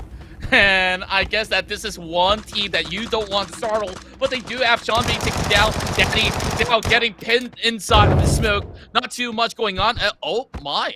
Okay. That scared me for a little bit. But they're going to be absolutely fine. Danny, behind the tree, spots out Darwin's, gets him tagged up. Only 20% remain. Danny and Killer. He's on the UFO, trying to go in for that big wraparound now, dropping on top of Evo's Esports. I don't know if this is going to work out, but he does have that Groza to break the pain. And more UN UFO infiltrates the building, and there's only so much that Kim can do.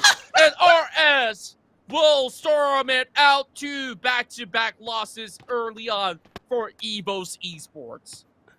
Unbelievable. RS Mega literally just stormed the building, just constantly shouting out the Evo, saying like, "This is a raid, boys!" And they came in and mowed them all down. But what's even crazier to me was the fact that we see Sino like constantly like hovering over with the UFO, but I mean not only just to give them the idea that they're still sort of outside, but also just trying to mask as much noise as much as possible, because that UFO is, I wouldn't say it's very loud, but it's relatively loud, especially when it's close by. Managed to give Danny the opportunity, or Sony in this case, or sorry, Danny the opportunity to really get into that house close quarter, start spraying and praying alongside with his rest of the members and the crew to pick them all off. So really great stuff, a creative place coming in from RS Mega.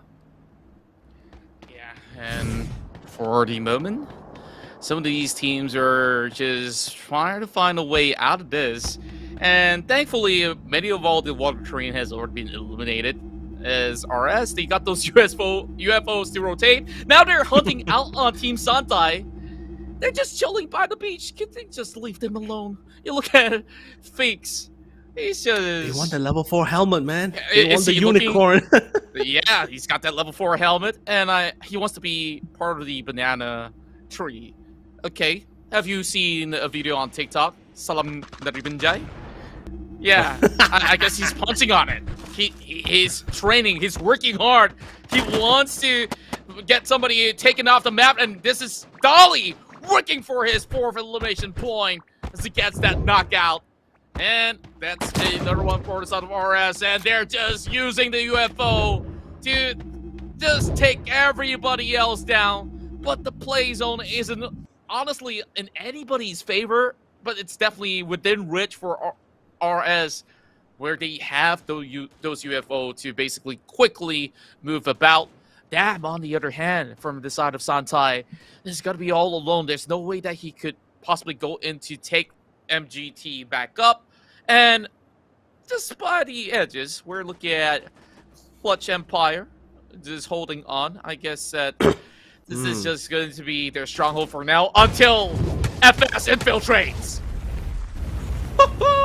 Looks like coming to the squad here, RS Juniors. He'll be able to find Geek Fam Anxious. They want to finally take that fight head on. It may not be for Raw here, but he does commit the wormhole grenade here just to give them at least some option for them to play around with as well. It's very tiny. It's more like a hut as well as they're fighting a close corner in this secret situation. Fight's getting a little bit dicey, gets a little bit nasty as well as Geek Fam was able to literally do a quick turnaround and flank them instead.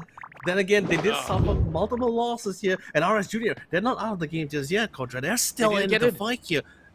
They're still outside of the party zone, and this is where Clutch Empire not claiming another number out there. That's a free pointer, so there's not too much to worry about. Meanwhile, RS, they're on the opposite end of the Kapow KO Poe. Oh no. Just trying to pin them down from them exiting that corner, while Suhas is making their way. This is a top 6 situation, and an easy picking for KO Poe.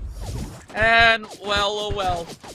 Jack could really have all too much. Now, Clutch Empire losing out members. Suhas from the top of the hill will be able to get that snipe going down. It was going to be 4 Raw that still is away, though.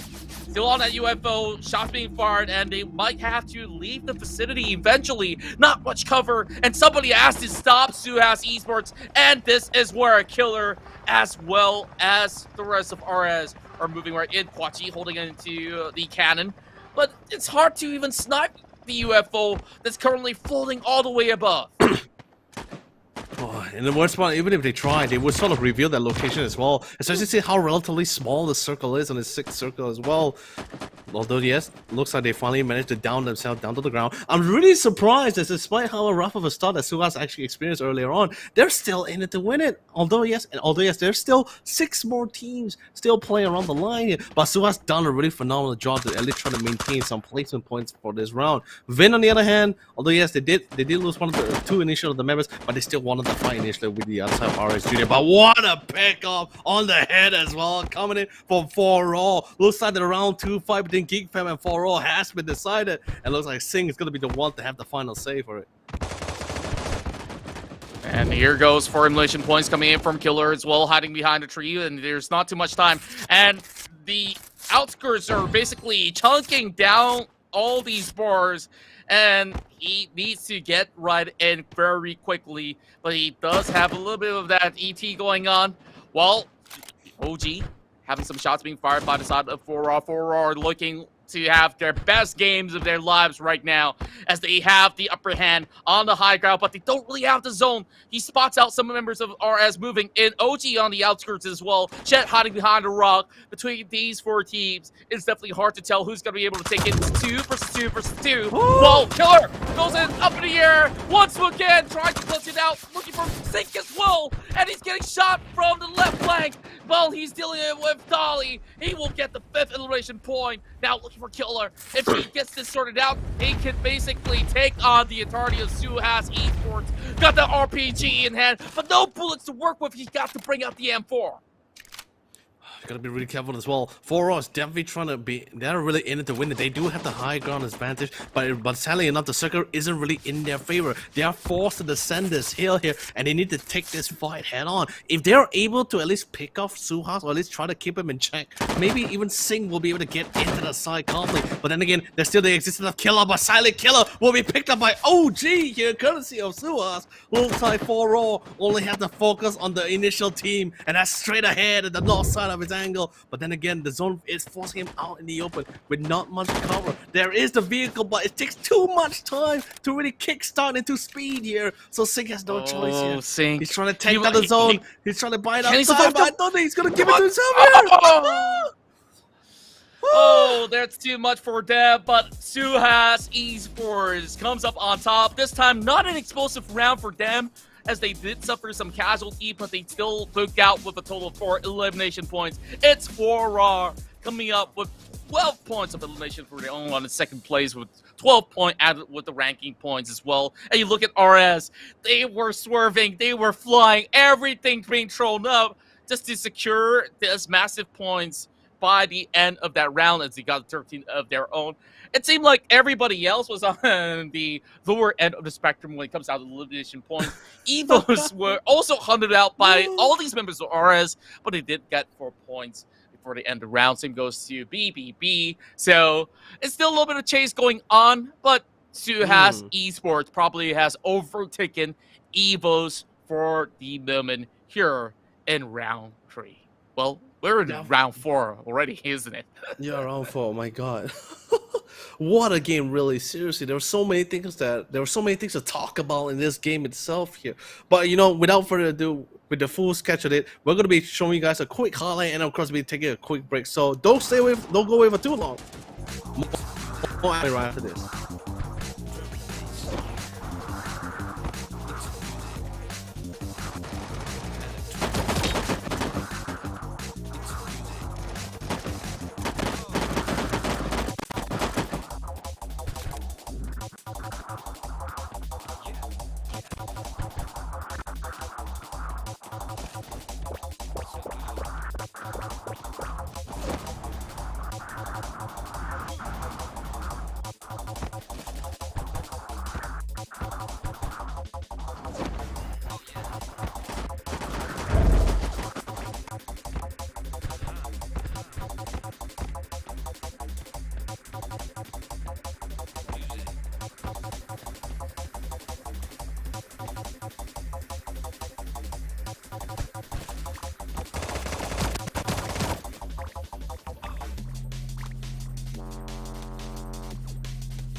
And here we are once again in the Sausage Man Sea Championship for Singapore and Malaysia. And currently, as we look into the leaderboard, we're having Team Furor overtake both Suhas Esports and Evos Esports, currently sitting at the top of the podium as the kings of the party. And of course, they may not have won the past round. It was Suhas Esports that have been able to take the big win by the very end, but they didn't have enough of elimination points to book out.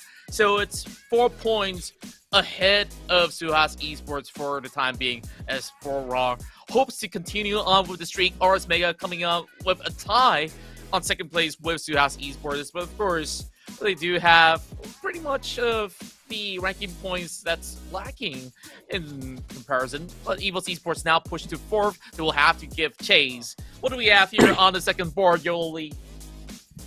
Oh yeah, definitely for sure. Coming back to the second part of the leaderboard, we have 9 players in RS Junior, RS Jumbo. Literally both of them literally climbed back higher to the board, literally 1 or 2 ranks away for getting back to top 8. Quarters is also not too far behind. Geek Fam Access 2. Tora still in the same ranking, but at least they weren't in the 16th place. Sentai Gaming Zero and Kuda literally still at the same spot here. Unfortunately for Kuda, as we saw them initially, the part where they jumped, they actually dropped. They instantly got ran over by RS Junior as they were really relentless in getting control of that site though.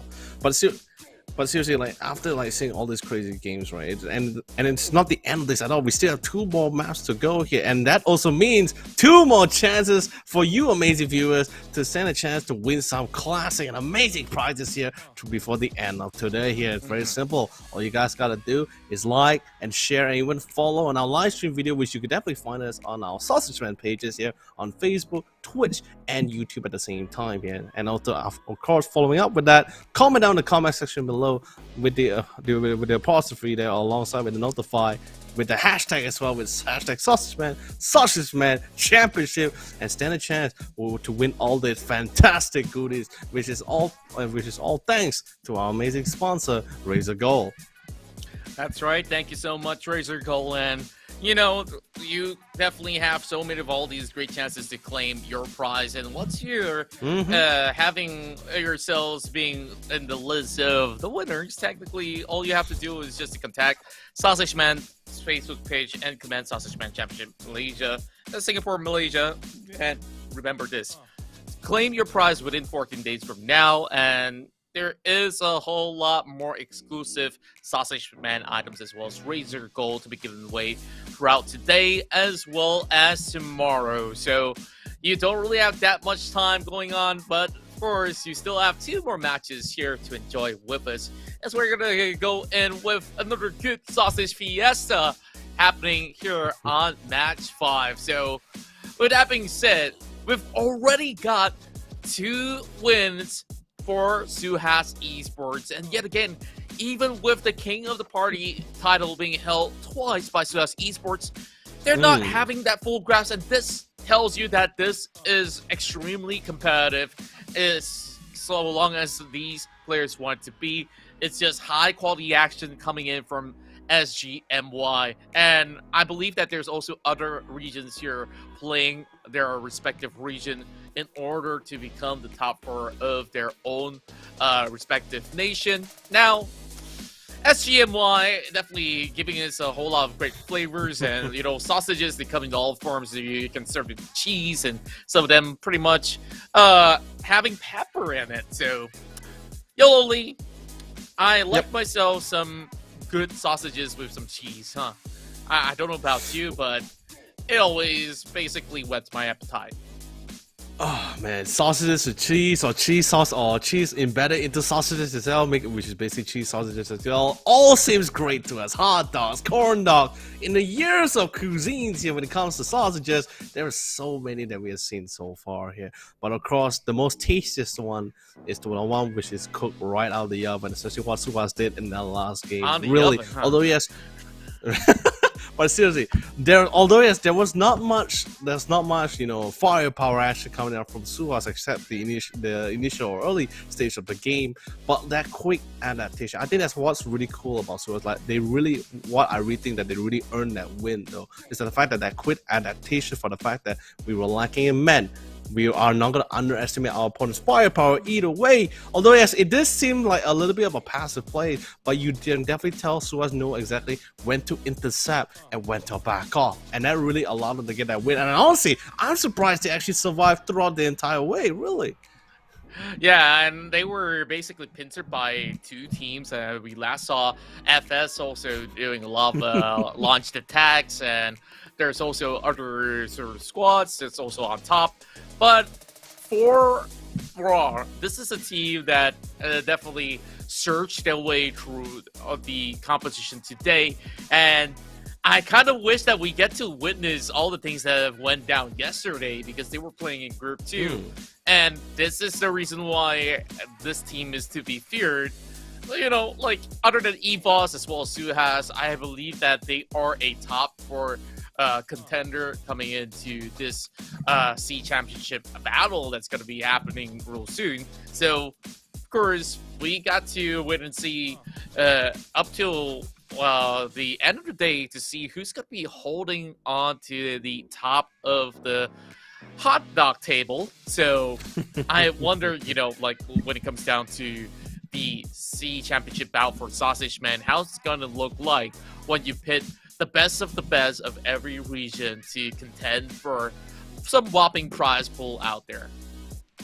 It's really crazy as well, because like, although yes, this is happening throughout Southeast Asia, we have literally 4 regions. For those who just joined us, by the way, this is for the NYSG qualifiers alone. There are still 3 other existing regions here going toe to toe with us here, and that's literally coming in with, we have Philippines, we even have Thailand and Indonesia happening at the same time. The top 4 teams of these regions will be going towards cross country here, and I can't wait to literally tell people like who's representing NYSG. It just feels like really great for the fact that, hey, I know this team, I casted for these teams here, and they're representing our region to show that they're the best sausage players here in the cross country later on.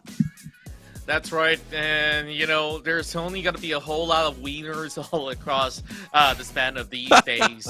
So we're going to be hoping for the biggest winner of the block to be hoisting, for the biggest wiener, at least a virtual cup here for the SGMY C Championship region. So we're down to only two games, like you said. So it's definitely coming pretty close, and we're only like a single digit apart for some of the teams that are on the top of the table, while teams on the middle of the pack can still give chase so long as they put every effort that they've got. Now, we've got news that we're about to take our flight into Match 5 as we resume the battle in Battle Island.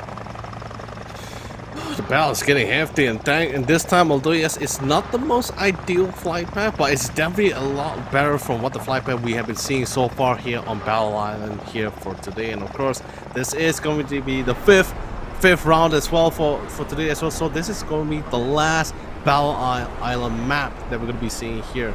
So we're going to be seeing whether which team is going to be able to come up on top here. It's quite, I guess you could say, it's definitely not the most ideal, but it's ideal enough for the way where the teams will be able to go to exactly where they want to be here. So it's very parallel towards the middle, quite towards the central side of the map. So there's a lot more options compared to the various flight paths that we've been seeing here on Battle Island. And I'm pretty surprised, even if the flight was skewed towards the far eastern side, we're not exactly seeing any teams dropping into Pearl Island, Royal Bin, or even, you know, topside. And Egix initiates upon RS players to about the first one to fall, being very unlucky. And the M16 in hand definitely worked out for Egix as well as the rest of Quarter. What a most exciting team to watch in the early game. I think it's about, what, 3 games in a row that we're seeing them getting engaged in those early combat. Now, he's going to be shot from down below, Emperor in hand. Not going to have too much areas to at least wiggle with. So he's got to really make some adjustments done. But at the meantime, we managed to get the pick onto Sham. And Quarter basically getting those early 2-pointers. So RS, they got to try to survive.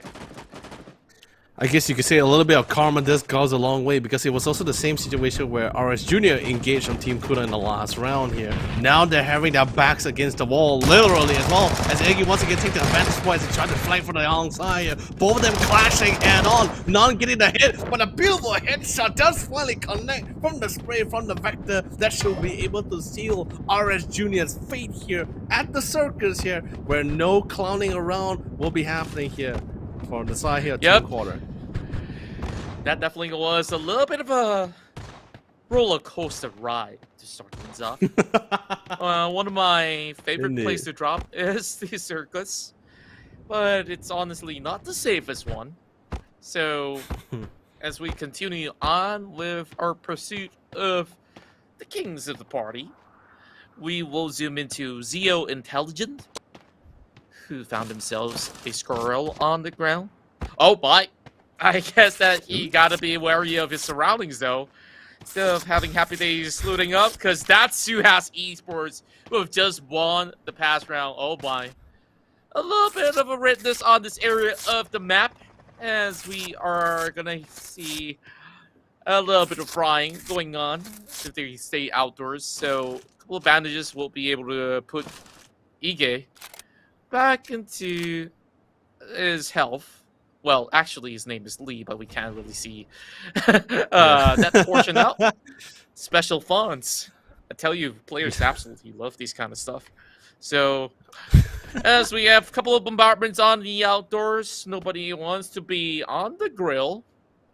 And thankfully, OG, as well as Zero, is going to be pretty okay. And you know what? It definitely is great for many of the lot, and even better for you guys to claim those 100 colorful keys with those codes right down below. Here comes the shots being fired, and Finn, first one to take it out. Oh, True no. will be the next one to fall with the refract going on.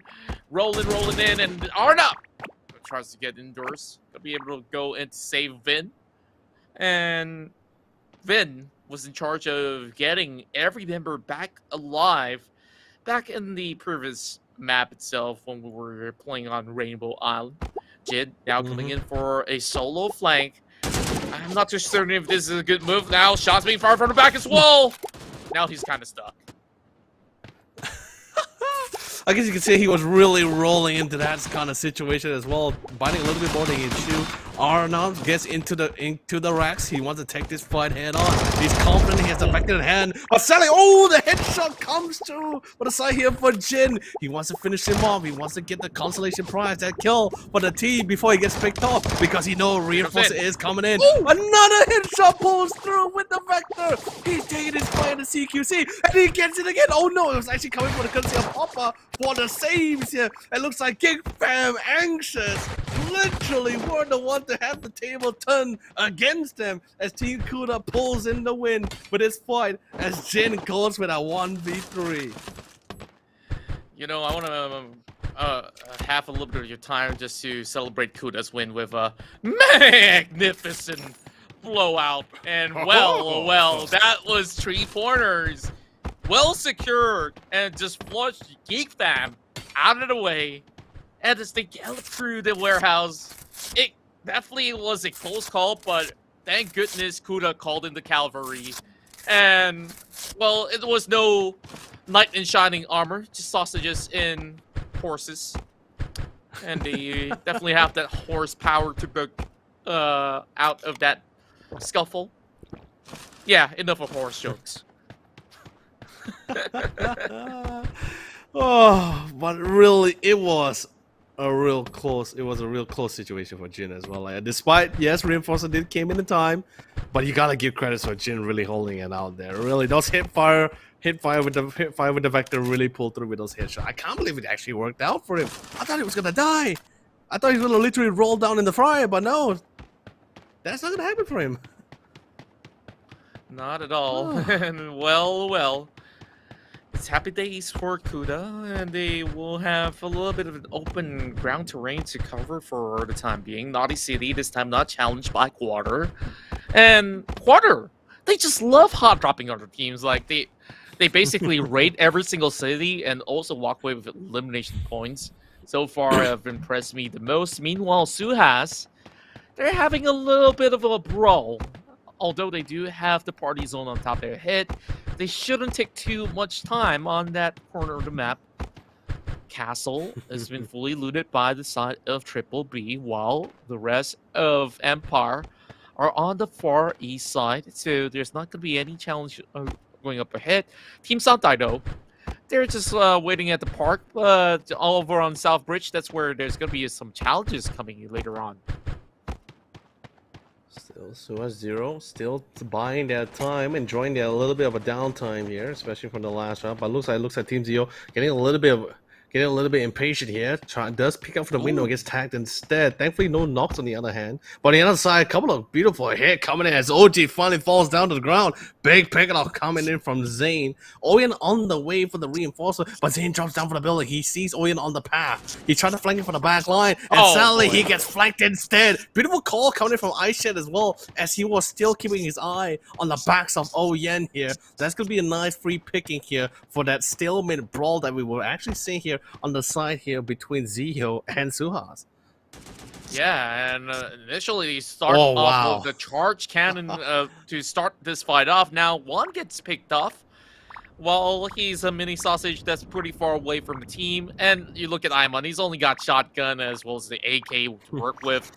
But they're just gonna stay by the pigeonhole window. Well, not exactly a real pigeonhole, but they hear the rolling sound and they fear for their lives, but they have the lineups ready. Prep in hand here. I think he actually, honestly, I'm not sure whether he actually had the shotgun the entire time. I thought he maybe just swapped it out to prep for that CQC situation. But anyway, Iman still holding on the line. Looks like Zio is going to be able to pop out. Thankfully for the small, just buying some time here. Oyen's going to be literally gliding his way, but OG's going to be the one to have the final say. One more member remaining here for the side of Zio. Actually, no, yeah, there's still one more member. Going to be Iman, but he gets picked from that side. Like, where would the shot come from? What? From the window! How? From the window! What? They flew up, and you know, it's great to have wings. And of course, you don't need energy drinks to have wings sometimes. But here comes Evos. They are taking on Quarter, and they want to exact vengeance. But Ash falls down. Same goes to Darwin. It might just be 2 in a row. And Quarter to spoil the party yet again for Evos Esports. Back-to-back losses. Sean is not taking any chances. He's booking out of here. Sean, no choice, had to abandon the rest of his teammate. But in their side, and of course in their experience as well, as if they could just they can still try to take this win here. But then again, Contra, he has only 1 man remaining. I believe he managed to pick up some of the respawn coins here, but not for Ash though. I don't think he's gonna be able to revive Ash in this. He just needs to find the respawn beacon, and he should be able to revive at least 1 or 2 on the members here. Or actually, I'm not too sure whether he actually even picked up the rest of their coins here. I don't really think so, as there's basically no opening window for him to get anywhere close to his fallen sausages. So it's rough, I tell you that. And we have there's still the 5-second rule, you know. 5 seconds rule. Okay, that's fair. But 5 seconds at packs. All right, no touching. Yeah, fine. All right. Is that little sausages? They are. Unfortunate for Evos, but you know, Sean's still in it to win it. I mean, Suhas did it with 2 members. I think Sean can try to take their chances with 1. But if you just see for his current position, he is sort of surrounded from all sides here, and he's not really in the center part of the party zone either way. He's literally at the very northwestern edge here. So I think Sean want to try the third party this fight. Should they take this fight head on, especially if our friends here from RS Jumbo get this fight against it. But looks like he gets spotted out and Sean gets tagged. Still alive. Killua just trying to find an opening. But sadly for Sean, I don't think he's having a fun time now as he gets picked off. Come on, get up your way there. And it may not be the fastest way this to is so get cute. about. It's unbelievably cute. It's picking up speed, right? So it's adorable. It is. I believe that they might have actually gotten Evos out of the game already. Because Quarter, they've been around. And there's honestly no area of play. Naughty City definitely is a hotspot for the likes of Manny. And Quarter just wants to contest to flush out Evos entirely. So maybe Evos heading to the next battle island, they might need to consider switching off their drop spots. And they may have to go up against Quarter many times. Well, once again, here comes Zaku moving into the barrier to challenge them. But it's not the wisest of moves. He's all alone. Wolf is secured, and that takedown will fall in the hands of Killua, who will have more sausages to take on. And look at how he swerves his way alongside his member, RS. Winning trade, but there's still more to take. Shadow is the next one to get eliminated with 1 HP left. Killua pulls off a great run, and the rest of the members of Quarter only having Choi is going to be healthy, but how long more can he just hope for the best? Now he's going to zip his way across. Back to the city he goes. Choi only have literally less than a quarter of health. Quarter is only going to have 1 out of 4 left for now. Unbelievable. He was saved by the trees, Contra. Literally saved by the trees. Killua lost his line of sight on the man here, but then he gets on his pad short, dives into the side. He does want to finish up the kill on Choi, but he did have enough time to go for the quick kill. But Ember, wow! Quick headshot comes in with a long side, courtesy of MGT here, to really go for the knock. But his teammates are relatively nearby to go for the pickup, so not too worried for the side here for FS Esports. But it's still got to be a little bit careful. Question for you. Now, oh yeah, sure, go ahead. When you eat sausages, do you know which one is the head and which one is the tail? Because I don't. Oh my. I honestly don't. Oh, no, I don't either. I think for me, when I'm eating hot dogs or sausages, it's always about the snap, you know. And speaking of snaps, my God, MVT almost had his. One thing I know is illegal. Away. Is that you can't bite sausages right through the middle. You should eat it from either side. That oh no, that's illegal. Who would do that? Who would do that? I don't know. Some people eat like sandwiches from the middle, and I just judge them. I hope you viewers aren't those kind of people. No, we have a term for them, Contra. We have a term for them. We call them savages. Hey, wait. We're on the right track of mind here. The synergy. Oh boy. Well, there's no synergy for Santai though. Oh boy. Oh boy. Hi. Okay, back to the conversation. Back to the conversation. You really blew my mind. You really blew my mind when you asked that question. I was like, oh my God, there are people like that. Savages, my God. well, I guess FS, they're not chewing from the middle. They chew from one end to the other. And they completely wipe out Santai. Now here comes another fight. As the Clutch Empire side has got a lot of work to do. Going out in the open is not the wisest move. SM goes in for the punishment. They got 2 mini sausages on the ground when Sakapo doesn't really have too much to do here. Zim on the other side could not trade across 2 illusion points for SM with that AUG in hand. Sakapo tries to get his way out there. He's basically boosting his way up, getting himself that wings. What? But he's only getting us some cover. Now he's hoping to take that vehicle to make a run, but it's not going to be quick enough. Cholek will basically kidnap him. Even, of course, a little bit of wordplay from the blade word Cholek. So, you know what? It's definitely been a vibrant run for most of the teams that are playing, and speaking of vibrant, we got 100 more colorful keys for those of you guys who are tuning in, so make sure to grab it pretty quickly right down below. Now, we're going back into the central area, somewhere, well, I can't really call it full central, right? It does cover Central City, but it's moving somewhere towards the east. So, Toadap, safe inside the castle, RS on the far east as well. Suhasto waiting by the corner of Watertown. 4 Roar's gonna be in there, so it's going to be an epic fight that's gonna happen in that Watertown. I really hope that Suhas isn't really biting to more than they can chew here, really, because like for the fact that they actually rotated from the market all the way to the edge of the circle here towards Watertown here, they are planning to try to gatekeep and try to pick off any straggler that's trying to get into the party zone. But then again, Suhas is taking into account of maybe just 1 or 2 teams, maybe not 4 teams or 5. That's going to be literally literally crashing into Water Town at the same time. I hope Suhas is mentally prepared for this. I mean, firepower for sure they are, but like, hey, that's 5 teams, both of members that they have to mow down here. I hope they are prepared for this. Yeah, I really do hope so. More supplies dropping directly into the middle.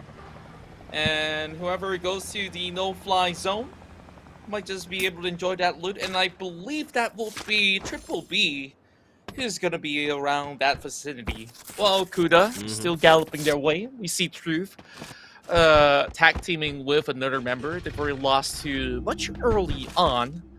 Maybe they're looking for a respawn, but for our is inside of the building. Killua won't be able to penetrate their defenses for the time being, but they do have the UFO. So they might just actually glide in. Oh, shots being fired at Zati, losing only a chip of a health. A quarter gone, but Zati goes all the way up above. So they're just scouting out, hoping for some information to, of course, coordinate an attack. But the rest of the members are not really close by. MIB got that silly dragon, so Todak might just be flying their way into the party zone. It's gonna be great as well. Suhas, I think they slowly, Suhas is sort of like has already rotated or migrated themselves out of the town, getting a little bit more towards the central part of the circle. 4 are still holding on their position. They are still in the edge of the party zone, so they don't really have to worry too much about it as well. They did have to be a little bit more cautious for the fact that they did spot the UFO. Not sure how many members are still around it, so they are taking their time with this. Then again, on the other side, we see RS Raptors. They had a beautiful kill initially.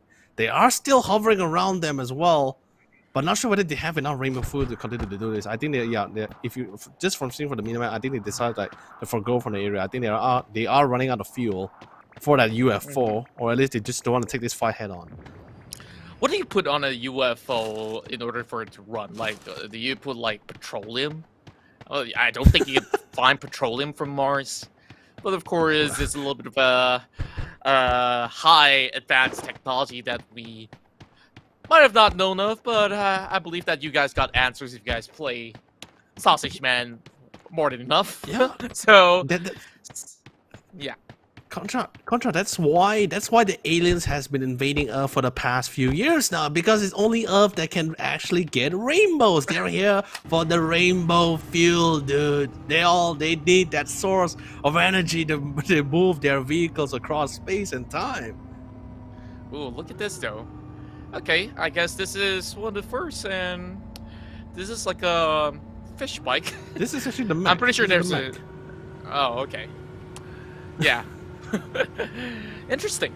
It's really cool, right? The mech can hold 4 people in transport mode, but when in combat mode it can only hold 1. Right. And most often than not, you see them going on a battle mode. Killua now getting knocked down, hoping to at least get some sausages on boat. Now they do have the barrier. Zati should be able to go in for safe. Jeagle and Co, they're hoping to drop in for the fight, and everybody hop on board. Now here comes the jetpacks with the wings. Now the barrier being popped up. Here comes the frags and the vector to bring up the pain. They do get 2, and the rest of RS not being able to withstand. Now it's only down to High 4. He's getting shot mid-air. He's got to find a way out. Well, they try to reposition. High 4 might not be able to hold on for long, but here comes the tags, and that's it. G-Girl with 2 elimination points. 4 are battered and bruised, but not down and out. They will survive, and they got a total of 4 points. I guess you could say I was sort of supportive and happy for the fact that Haifa was able to snipe Sing during their rotation, or at least their aggression towards the line and through the water from the water boat here. But the minute they got a little bit closer, especially when they got the vectors equipped as well, I thought, oh god, this is it. 4 hours just gonna literally like constantly bob and weave through the barrier to get the kill. But the UFO finally goes down here. But Sally, actually, did he manage to knock out someone out? Oh no, he didn't get knocked out. My bad. I thought he got knocked out because of one of the initial explosion. Wow, and then I believe that Suhas Esports that just destroyed 1 out of the 2 UFOs. So G-Girl After that scuffle, they're just going to be moving along. Now they do spot Zuhas trying to plan an attack of their own. Got the ghillie suit going on. Now sink or swim. That's what the situation like. For Sink, who will go down. And they're both going to drown in the river. And I don't think it's going to be any sort of good way for them to go in for a rescue. The mini sausages trying to stay afloat. Aished currently securing 5 total score for Zuhas Esports on his hands, and of course there are 2 more coming in from his teammate. Oh, it's so crazy. Like, and I can't believe. I guess apparently the ghillie suit also worked on non-natural terrain. I guess in this case, as he was able to go for the pickup of course a beautiful pickup on 2 of the members of Fall Roar. On the other side, RS Raptors still able to. Bell was able to find Triple B. Whoa! What a spray coming in! But that of course is courtesy of SM and not from Bell. I thought it was honestly it was Bell, but the kill feed dictated was SM. Finally gets on top of the battle cruiser. That's the fight constantly takes on. 3 are down, and only Camper remains here. Contrast, he goes for that 1v1. Not too sure how could he possibly hold on, but he did manage to get 1 pickup. He's trying to hop right downwards. That's plan coming in, but the rest of his teammates are turning into mini sausages. He might just float up again, just to get a little bit of sneak preview, while Bell goes in for the save. Trying to rescue Cholek, but it's not clear just about yet. Toda is going to join in. And I guess that's just about in time. RS will still have more members to work things out. And with the Silly Dragon floating above, they have to fly higher, but the Chunky Dragon might not have that much energy, though.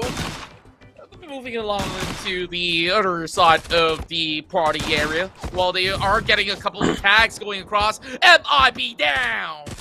No man in black, but it's going to be Zarif inside of the window. And Bell working out on that Mini 14. Oh my god. Courtesy of Bell for a beautiful headshot knocked on MIB. That was so painful to watch. Although, yes, he is not down for the count. The team is going to be able to revive and capture, but he is forcing utilities. My god, he did manage to connect on Jin Boy. Thankfully, no head connection. RS Raptor, on the other hand, Jawa, they managed to pick up the majority of the members, and they are currently engaging on the members of Toda inside their respective compound. They want to clear them out, Contra. They're not happy with this. Indeed they are, and they've already managed to bring 1 member down from side of Todak. They still need a little bit more time for that full heal. Here comes Jin Boy going on the Dragon, but he might not have all that opening for the moment. There comes the Dragon's Breath, not landing onto Jawa. Good attempt whatsoever, but Todak, they're trying to hold on for defense. Jawa now going up in the air, trying to pick Jin Boy off. He's all alone, and they need to recharge more of that Dragon's Breath. Now Jin Boy leaves the Dragon, but it's not going to work out.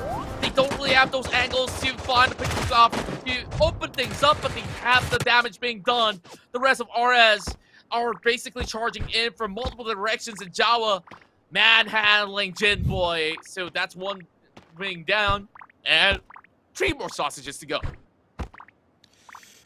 It's getting a lot more risky as well. Although, yeah, despite beautiful knocks, of course, coming in from the side here, Jawa constantly bouncing it back and forth here. But now the rest of the team is trying to flank from the outside. Thankfully, Bell is there coming in for the reinforce from the back lines here. There's still 2 more members of Toda here to try to take this fight head on. MIB gets a little bit too aggressive right out in the open. Literally taking a battle between multiple fronts here. Didn't really turn out well for him, as RS Raptor will take the win here, securing themselves at the southwest side here of the circle here for themselves. However, Contra, the circle continued to persist towards the very central part of the initial circle, and looks like everyone's going to be taking that fight head on right out in the open, except for Suhas, by the way, who has a beautiful corner compound to still chill in. Yeah, and they managed to have SM being respawned, so Jawa currently trading back and forth against Kuda Esports on the other corner. Satan also were one of the guys that were getting pummeled by bullets. They've already got 8 numbers on their name, now in the top 5 situation in Circle 5. You know, the games are getting quicker and quicker as teams are adapting to the pace of Sausage Man in a competitive setting, while we are having Satan there Going in for those long range. Got the SKS in hand, so Satan's got the long range scopes. Trying to take out members of the side of RS. While there is more of the players coming in from Suhas that's going to be waiting around. Jawa goes back up in the air. Kuda spots him out. Nothing shining, swimming, splendid for the moment, at least, Yoli. But if they do get the King of the Party title, yeah, sure, they have a lot of sparkles and rainbows by the end of the round. Oh my god. I can tell you that the Sausage Man, when it comes in like certain skins, it looks absolutely amazing to me. I didn't even know we have the magic carpet coming in from Milan, and that really threw me off though. Didn't really want to cut you off, but that really threw me off. That looks so cool initially just now here. Yeah. Do we have a lamp? But then again, wishes? Oh yeah, oh my god. Genie, where are you? We have a silly dragon. Where's the genie? I guess that maybe he got caught up with the dragon's breath, so... Yep. Oh my god. Might need to wait for another 1,000 years for those wishes to come by. But hey, the wishes for these 5 teams left available is to win that King of the Party title to have so far in an amazing spot. Being the most consistent team that we have throughout these days. They've managed to, of course, win out in those battles back in the group stages. And here they are yet again, looking for their 3rd win in the span of a day. Zero, Ogen, OG as well as Aisha. They're going to be looking around the corner, and the mecha is going to be hopping out. Geek Fam somehow still survives. And only having Xiao, who's all alone now, getting attacked by Satan. OG tries to secure that, but instead, members of Sada Suas Esports not happy with that. They won't be able to find members of Kuda, AUG, in the hand of OG, but it's the guns and the machine gun that's equipped with the mecha here to be able to tear them down. Jin trying to be saved, and there's going to be a little bit of smoke in the way, and it will not be phased. Here comes the battle bot once again, going in with the machineries, and Papa, he managed to go in for the kill, but can they break the bot in time? And yes, they do. OG gets blown up. Oh man, a really great defensive play coming in with the decoy grenade as well to give them multiple options and multiple targets for literally for Oden here. For Oden to really try to decide which is the main target, which is the real person as well. Really put him in a confusion state as well. Although yes, the miniguns is great, it's cool, but it only works if it's connecting on the right person. In that situation, you can't really blame him. And with 4 people worth of firepower to really hit that max, even the max durability isn't able to sustain 4 members worth of firepower raining upon him as well. So a little bit unfortunate here for Suhas, but don't get me wrong, they did have a massive advantage in battle with the Mac alive.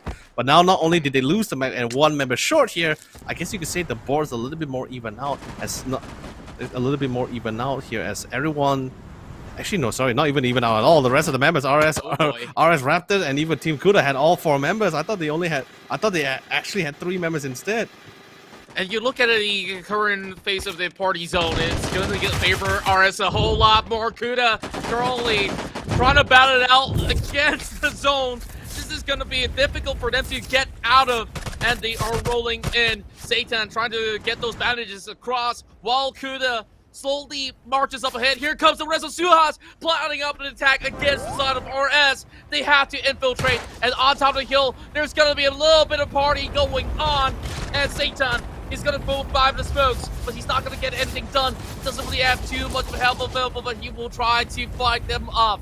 Now, going in for another survey scouting action while Jin is already down on the ground. Jawa now getting picked off as well. Jolik moving up front. Well, there is Papa moving in from the left side of the flank, hiding behind a tree. RS currently having 14. If they do get Suhas, they might actually win the game. Suhas, they're only down with a few more left. Zero is the next one to be taken out. Satan secures his 4th elimination.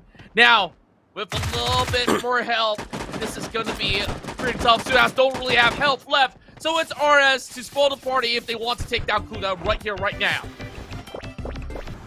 Oh yeah, and unfortunately, looks like finally Oyen gets picked off, and we are now down to the last two remaining teams between RS Raptors here against Team Kuda. And Team Kuda, who always had the short end of the stick, is not having a great time, but this is their moment as they manage to drop down Bell. He's still alive to go for the pickup, but he still have no idea where is the remaining members. Truth constantly playing with the wormhole grenade, trying to get some information for exactly where the rest of the members are.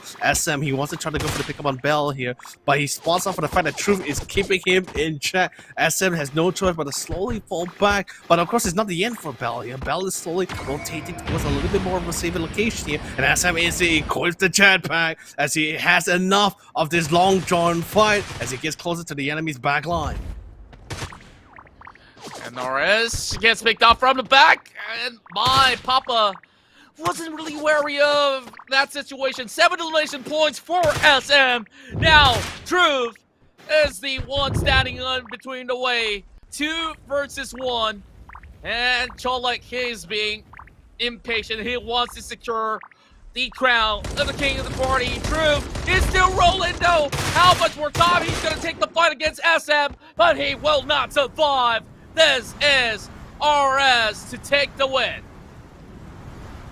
RS Raptor securing championship spot. Although yes, Team Kuda sad enough that they couldn't really get that top 1 placing for themselves, but they got a 12 kills in that game. They got a 2nd place, and this is literally a far cry from their previous performance from the initial first 4 maps here. So really great stuff coming in from the side of Kuda. Suhas will be securing 3rd place on themselves. It wasn't really 1st place, but that's a lot of kill points that they achieved for themselves here at Contra. 12 points, 3rd placing. There's still a lot of points to still sort of solidify their 1st place ranking here. And initially, let's be honest, it looks like it was a 3-man horse race, and now it just looks like Suhas is the only horse in the lead here in the leaderboard.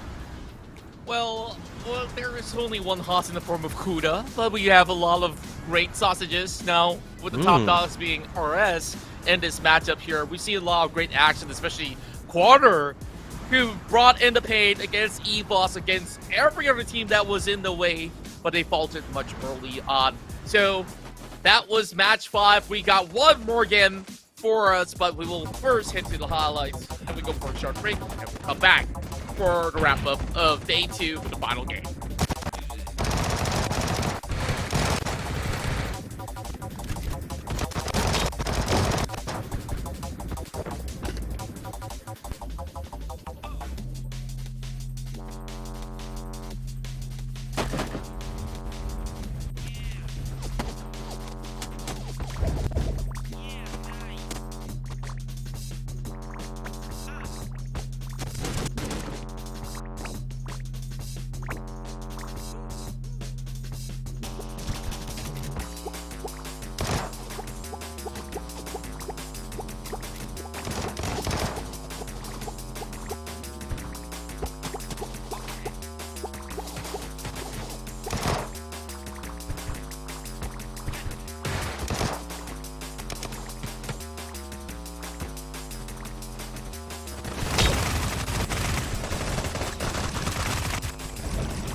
Hey, party people, we are back once again, and we've just concluded round 5 out of the 12 rounds to be played out, and we are about to conclude day 2 here, and it's the first day of the grand finals. Tomorrow will be the final day, and currently on top of the leaderboard is Suhas Esports with 86 points to finish off that round with high-flying colors like rainbow, while Fora as well as RS Raptor ties in 74 points for both of them. Although Evil's Esports lost 3 rounds very early, look at where they are. On number 5 with 53 points. I guess they need to find ways to recover from this. So we want to see what else will come up from the team. RS Mega coming with 65 points for the top 4 finish. FS Esports now with 44. And Clutch Empire, well, makes their way into the first half of the bracket. And Quarter maintaining at the top 8. I guess Quarter, they just got to find their way into the late game. It's so amazing to me because like from what we initially was witnessing, Quarter who was actually in 11 or 12 placing, and each round it gets better, they get stronger, they get a lot more kills, get the higher placing in higher placement points, and finally the last round, the last leader that we were witnessing, they were in 9 ranking. After the 5th round, they finally got the top 8, and I couldn't feel more happy for them. But either way, coming back into the game here for our second half of the leaderboard contra, we have Kuda Gaming coming in with 9 placing with 30 points, pretty much very even out with Triple B and RS Jumbo here, who's going to be taking 10 and 11. Following down in suit is going to be RS Junior, followed by Geek Fam Anxious, both having 29 and 27 points here. And our last bottom 3 here is going to be Toda, Sentai Gaming, and the 16th placing Zero Intelligence here, with both 22, 13, and 10 point respectively here. That's right, and of course, that's the scoring for now, and there are still more games to go for tomorrow, and of course, one more for this evening.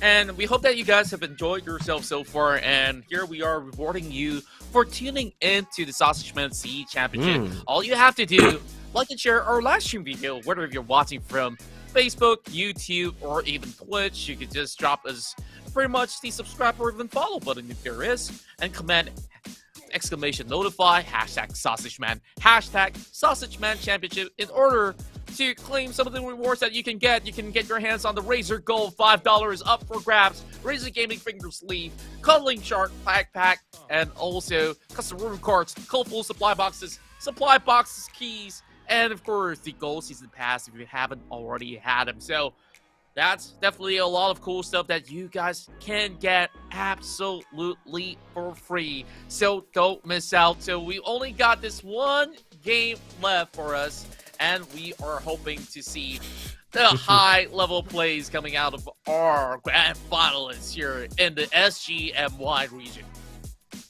It's getting more harder and harder. Like initially, like I said before, it seems like we're slowly retracting back to a one-man horse race with Suhas taking the grand lead here. Although yes, the point differential between Suhas and the rest of the team with the 2-placing team, which is 74 points respectively, of course, which is of course going to see for Raw. They are only, I guess, a difference of points of 9 to 10 points to be, or maybe not 9 to 10 points, but maybe 10 to 12 points to really catch up to their making. Not to say, I would say it's like a grand difference here, but it's still quite the lead they need to try to gain here. Yeah. Really, what for Raw and the rest of the team could really hope for in this last game of the day is for the fact that Suhas were to end it in last placing and not getting any kill point at all. But you know, that is, like we said before, wishful thinking, you know? Wishful thinking indeed. Like, there's very few instances where Suhas ever falls early, and usually when they do fall, they bring somebody along with them. So that's also extra pointers out there. So it's kind of like a tough decision to make if anybody want to drop their way to Suhas's territory. So final game, I do believe that we are heading into Rainbow Island this time around. So that is going to be a really tough ordeal for those that may not have gotten all too used of their surroundings just about yet. Where we saw that past round back in Rainbow Island served all the way into the far east side, and honestly wasn't the best plays for some of the teams that dropped pretty far to play against. So this time I hope that the party zone's gonna treat their party people a little bit safer in the early game.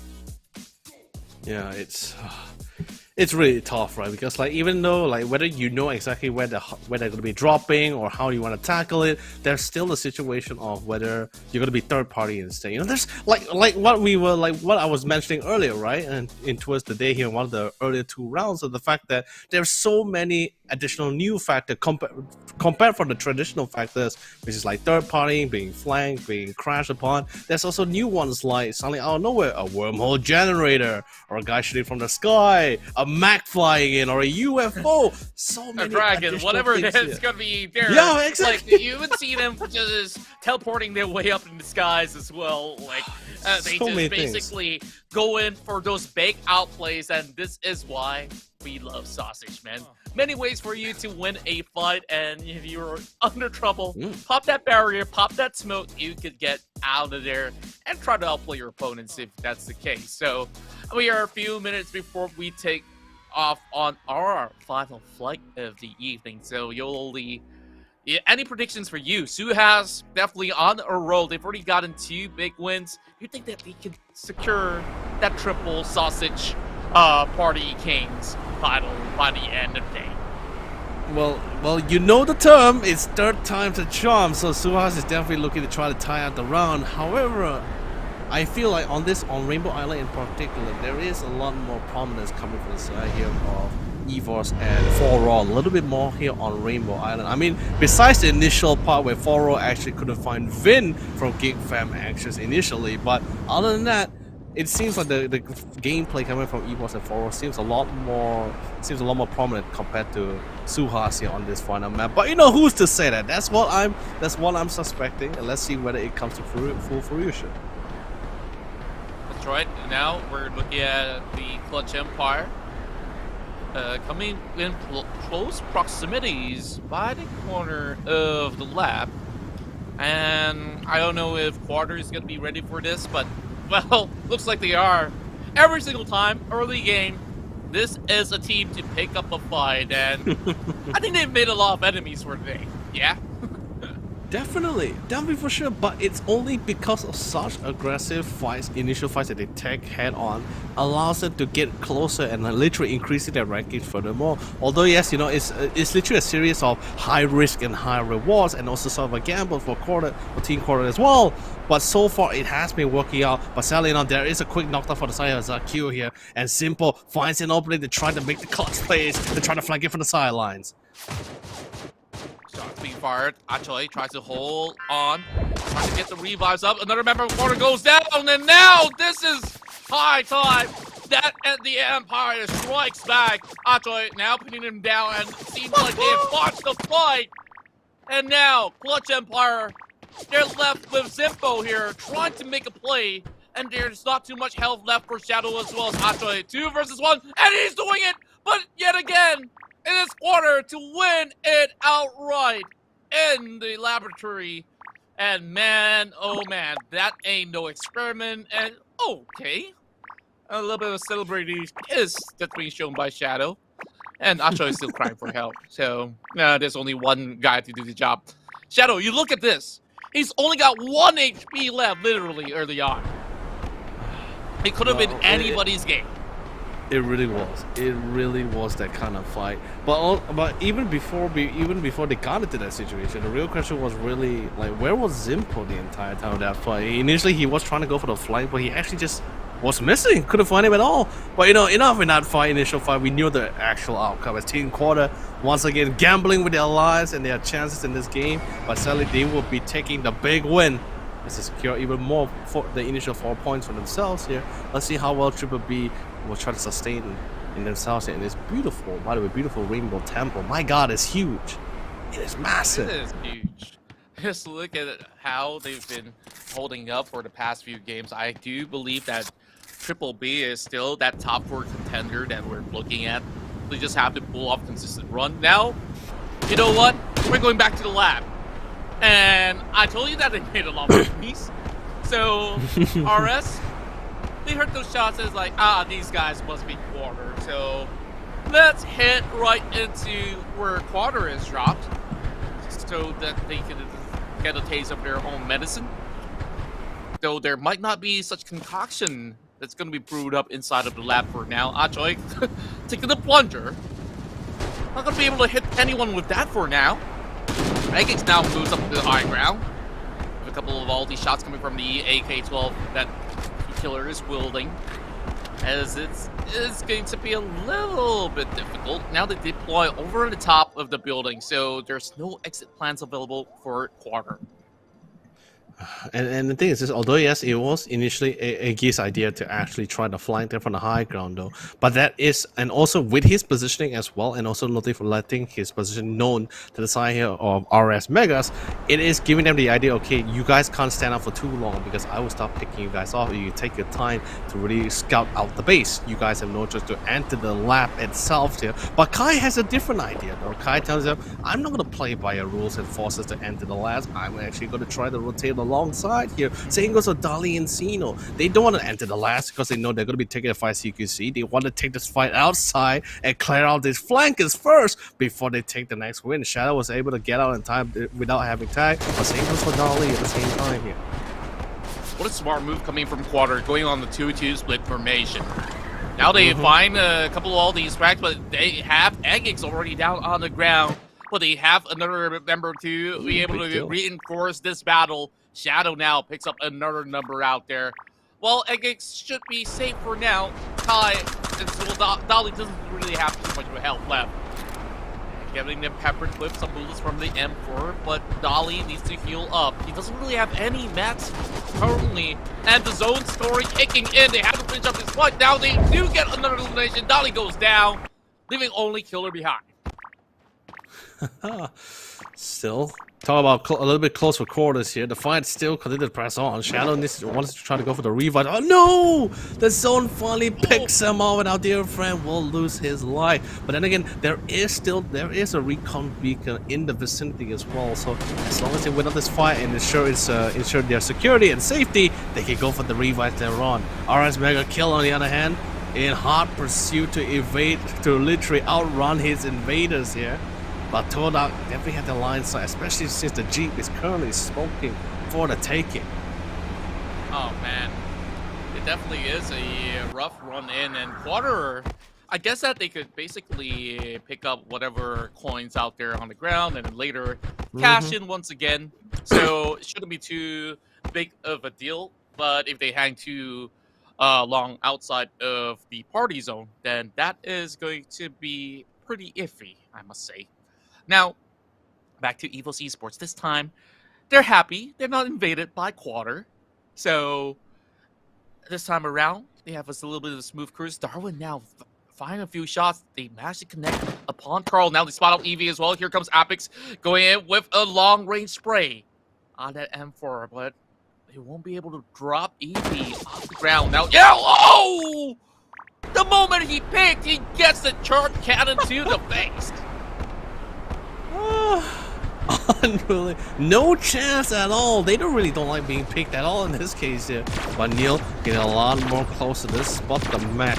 But he does want to decrease his durability. At least this gives an option for them. If they want to try to take the Mac, it's going to be at their own risk. Neil spots out Sean, trying to go for a couple of picks. It's literally a battle between lasers here. Classic Star Wars battles here. I love it. I'm down for it. But Sean knows for the fact that that mech doesn't really have much durability left. He can try to use it to actually try to get him out of there just in time. But that is really a risk that he has to take if he wants to go for it. But it looks like he chooses to destroy the mech instead, not to give anyone that opportunity to use it, despite of how low the durability is. Because it is still a form of transportation, and that boost still can come in handy as well. Indeed, and I guess it's a smart move. Now, EVOS, they will be able to pick Apex up, and now in the air is Jabatinko. Now, BBB, they are concerned. You got two teams on the attack, and they spot a flying crab for now. Sham now goes in for the pickoff. Camper already down on the ground. So, EVOS, they get booked out of this. They don't really have to be involved, but if they want points, this is where to farm. Trying to go for the luck side. RS Jr. definitely seeing a lot of blood in the water. The Sharks are coming in, and they want some of it. They want a piece of the cake here. They want a piece of the action here. But Triple B members are being spread out.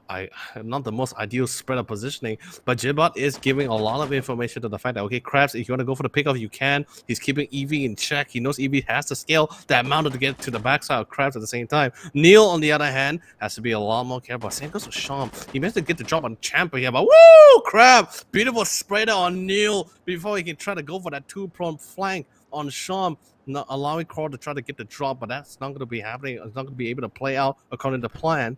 Now there's all that's left is dear Carl. That definitely was a tough fight to play out for Verdant side of Triple B. Evie trying her best to survive, but she will eventually get taken down as well. Oh boy, it seems like Mr. Crab has got a lot of happy things to celebrate, and maybe adding crab sausage into the menu of the Krusty Krab. I don't know. Enough of SpongeBob. Let's move over to the horses. It's Kuda here with Truth, as he is going to keep an eye on RS.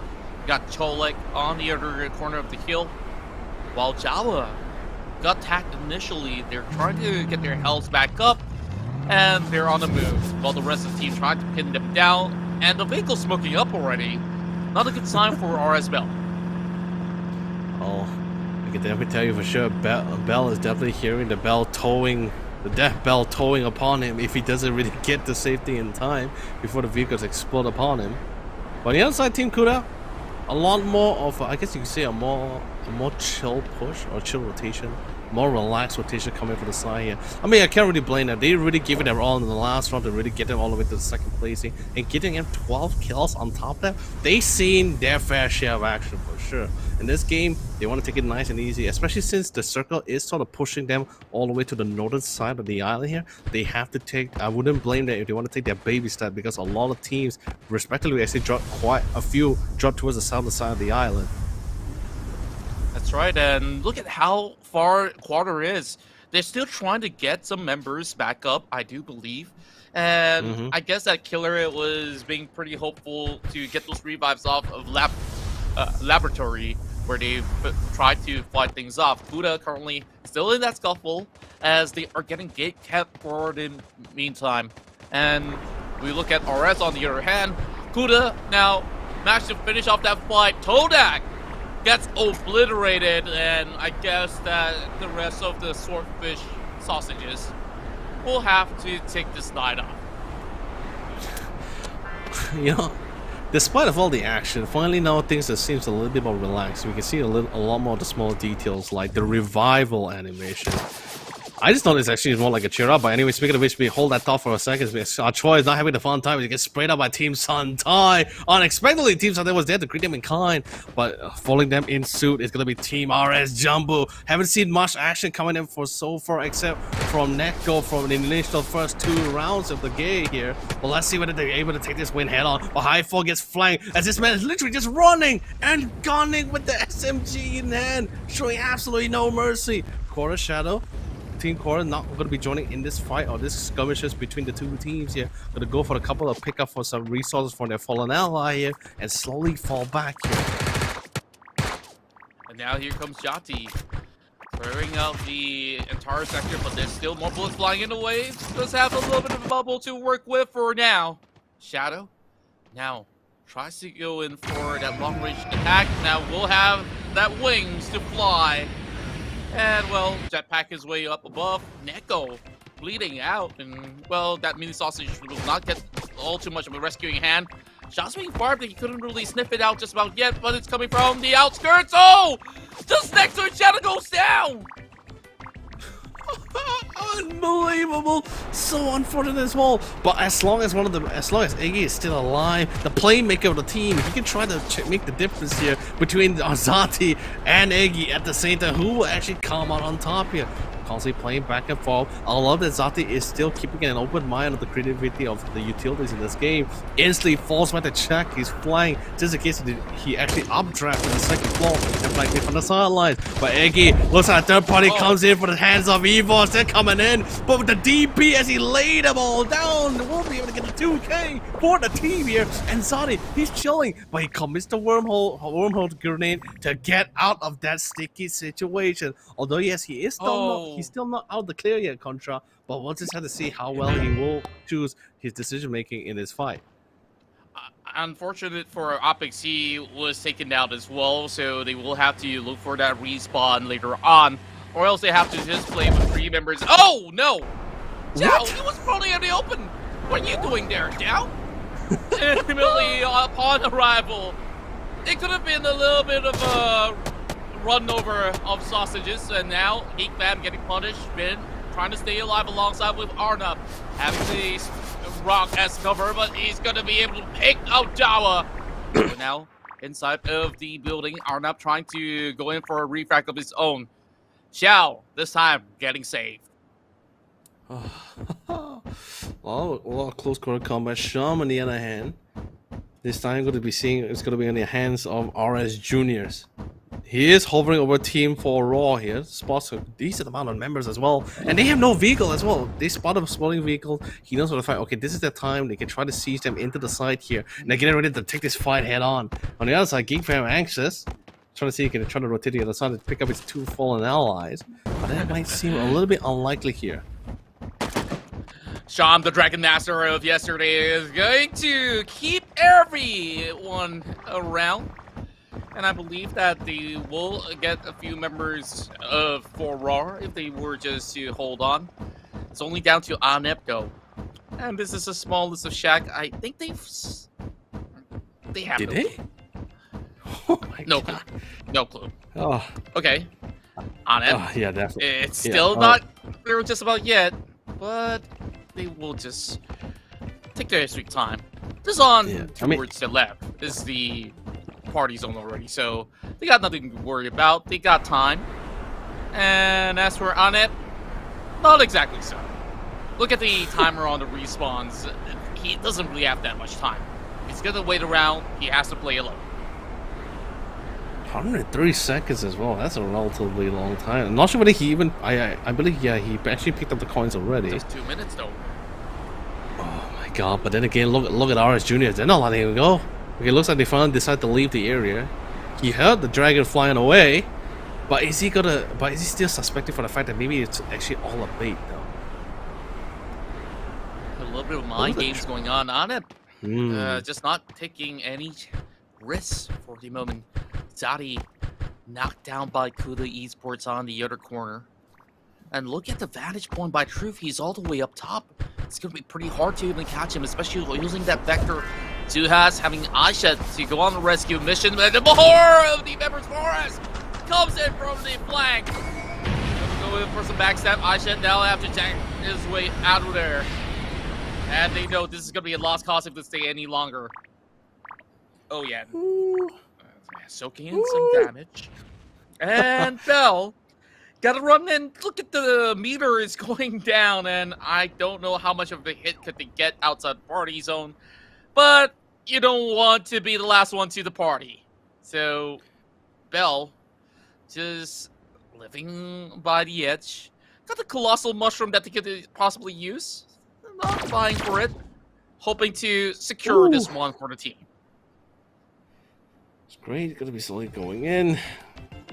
Trying to run into his life. Let's be honest, like you mentioned as well, Contrast, the fact that if he doesn't leave too soon, the death bells are gonna start ringing for our dear friend here. But looks like it's gonna be totally fine. Chilling a little bit more.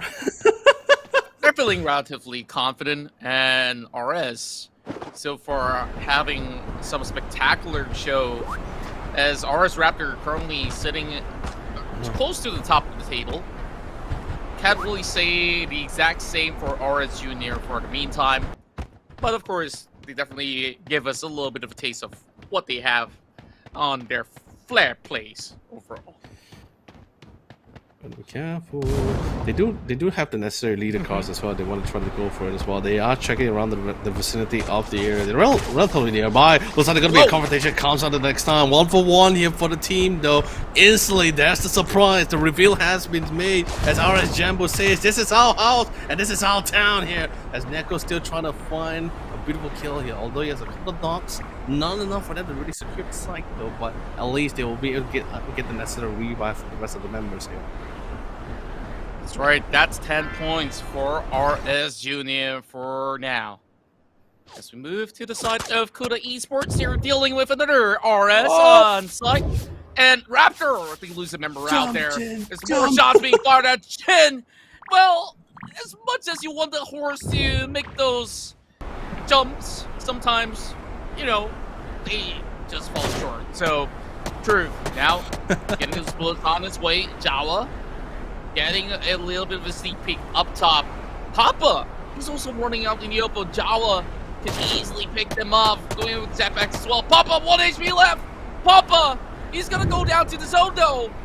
Oh no, this is not the way to go about, but can he actually make it out now with no little health left? Jawa moves up into the top of the hill. Now there's gonna be a little bit more bullets sent into the way. Papa still survives to tell the tale, while Apex of EVOS trying to carry the banner from the back. Zero also knocked out. This is only the 6 teams left available, and they are marching up into the northeastern side of the map. And on top of the hill is going to be Jawa being the king of it all. Now, can Sham clutch it out? EVOS is on the way, and they will take down Sham. Yep, try as you may, he's not going to be able to survive. Oh.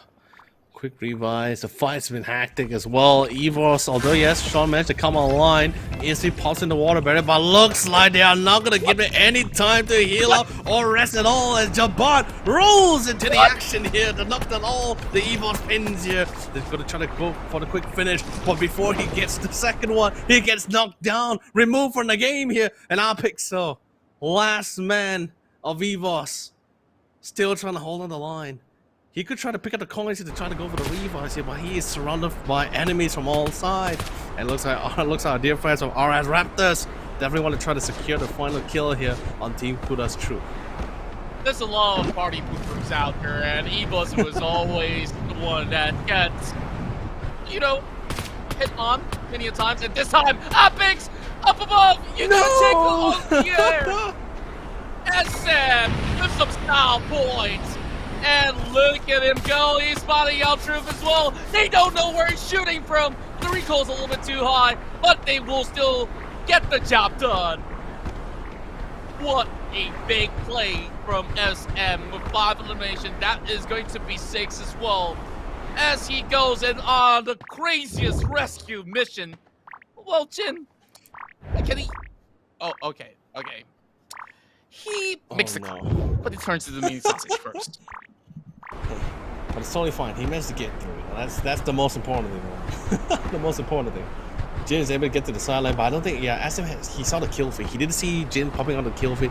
He knows he's still alive. He's still running and crying somewhere, looking for his mother.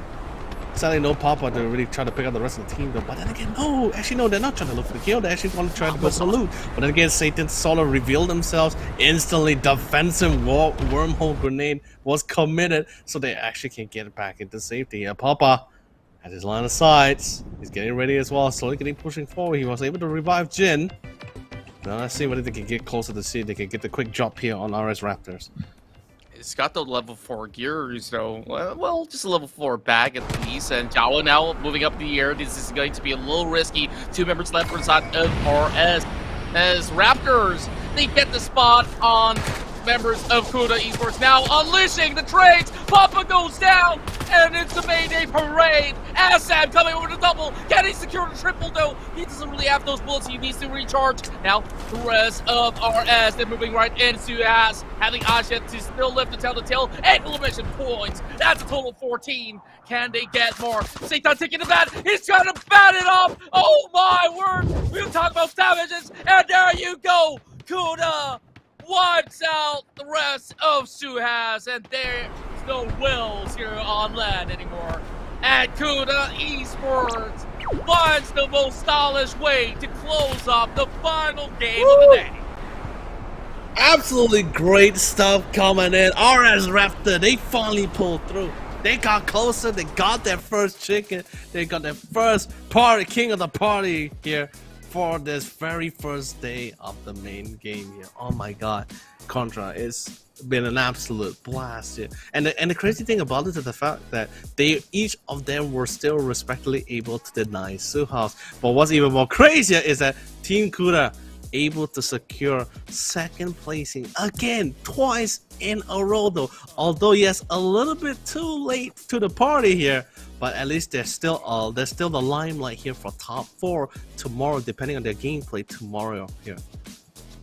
That's right, and you just look at those massive points being collected. I won't be surprised if this RS squad is going to be leading the charge. You look at Kuda, they managed to secure this big win, but they don't have that sort of huge elimination point to close off the round. Of course, we're going to go into a short break, and when we come back, we'll show you the standings for Sausage Man C Championship Day 2.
Welcome back, party people, and we've already concluded the final round of day one of the grand finals. Tomorrow we'll be continuing on with another 6 rounds of play here in the Sausage Man Sea Championship for the Singapore and Malaysia region. RS Raptor, after securing that King of the Party title last round, I got confused because thought Kuda would be able to secure the win, taking out the bat, but I forgot they have no more members behind. But they are now 1 point ahead of Suhas Esports, toppling them down to second place. Forward coming on third place with 75 points. RS Vega with 69 points and 64 for Evil Speed Esports. And they need to cut back into the top 4 in order to make it to the cross-country finals. FS Esports now tying the knots with RS Junior for that 50-pointer, while Kuda Gaming is going close by with that 49 points. YOLO Lee, tomorrow we're going to have back-to-back action happening here at Sausage Man Sea Championship. But look at the points, it's all so close. It's just that close. Sally Quarter is going to be knocked all the way back to 9th placing again for themselves, though, with 42 points to boot here, followed by Clutch Empire, which is also, their empire is slowly on the rise here. RS Jumbo has not changed their current ranking, which is currently 11th placing here. Both sides having 40 to 36 points respectively. Triple B and Geek Fam Action and Total at the same time hasn't changed their ranking, but their points did increase slightly with both 31, 29, and 24 respectively. Our bottom 2 here is going to be Sentai Gaming with 17 points and Zero Intelligent with 11 here. Honestly, Contra, it was just seeing the leaderboard just now, it was a quick total upset for some of the fans, but for the fans of RS here, they were literally throwing themselves because RS Raptor, who was actually in top 5 or maybe even top 6 if I'm not mistaken, instantly flew all the way to the first place. Absolutely insane stuff coming for them. Although yes, it's no longer, and guess what, Contra? It's no longer a one-man horse race. We're seeing a complete 4-man race here, and that is an absolute thrill.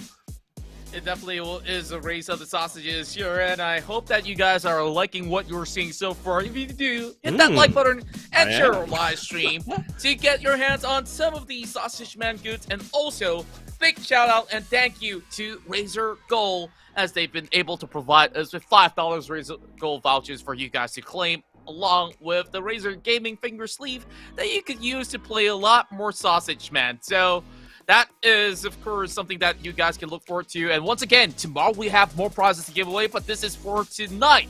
So make sure you comment, exclamation notify, hashtag Sausage Man, hashtag Sausage Man Championship. So you could get your hands on some of all these great goods from Sausage Man Sea Championship. And once again, I would like to thank Razor Gold, as they have brought us a lot of all these great things for you guys to check out. Razor Gold welcomes you to a world of exclusive gaming deals, and of course they are the unified virtual credits for gamers worldwide. You could use Razor Gold to recharge on Sausage Man for an even better gaming experience. To make things sweeter, when you use Razor Gold, you get to be a part of Razor Silver, and each dollar that you spend with Razor Gold earns you 50 Razor Silver, and that will allow you to redeem Razor Gears, games, and digital vouchers. So make sure you check that out. And of course, we thank you guys for tuning in so far. I'd like to also thank you, Yoli. It's definitely a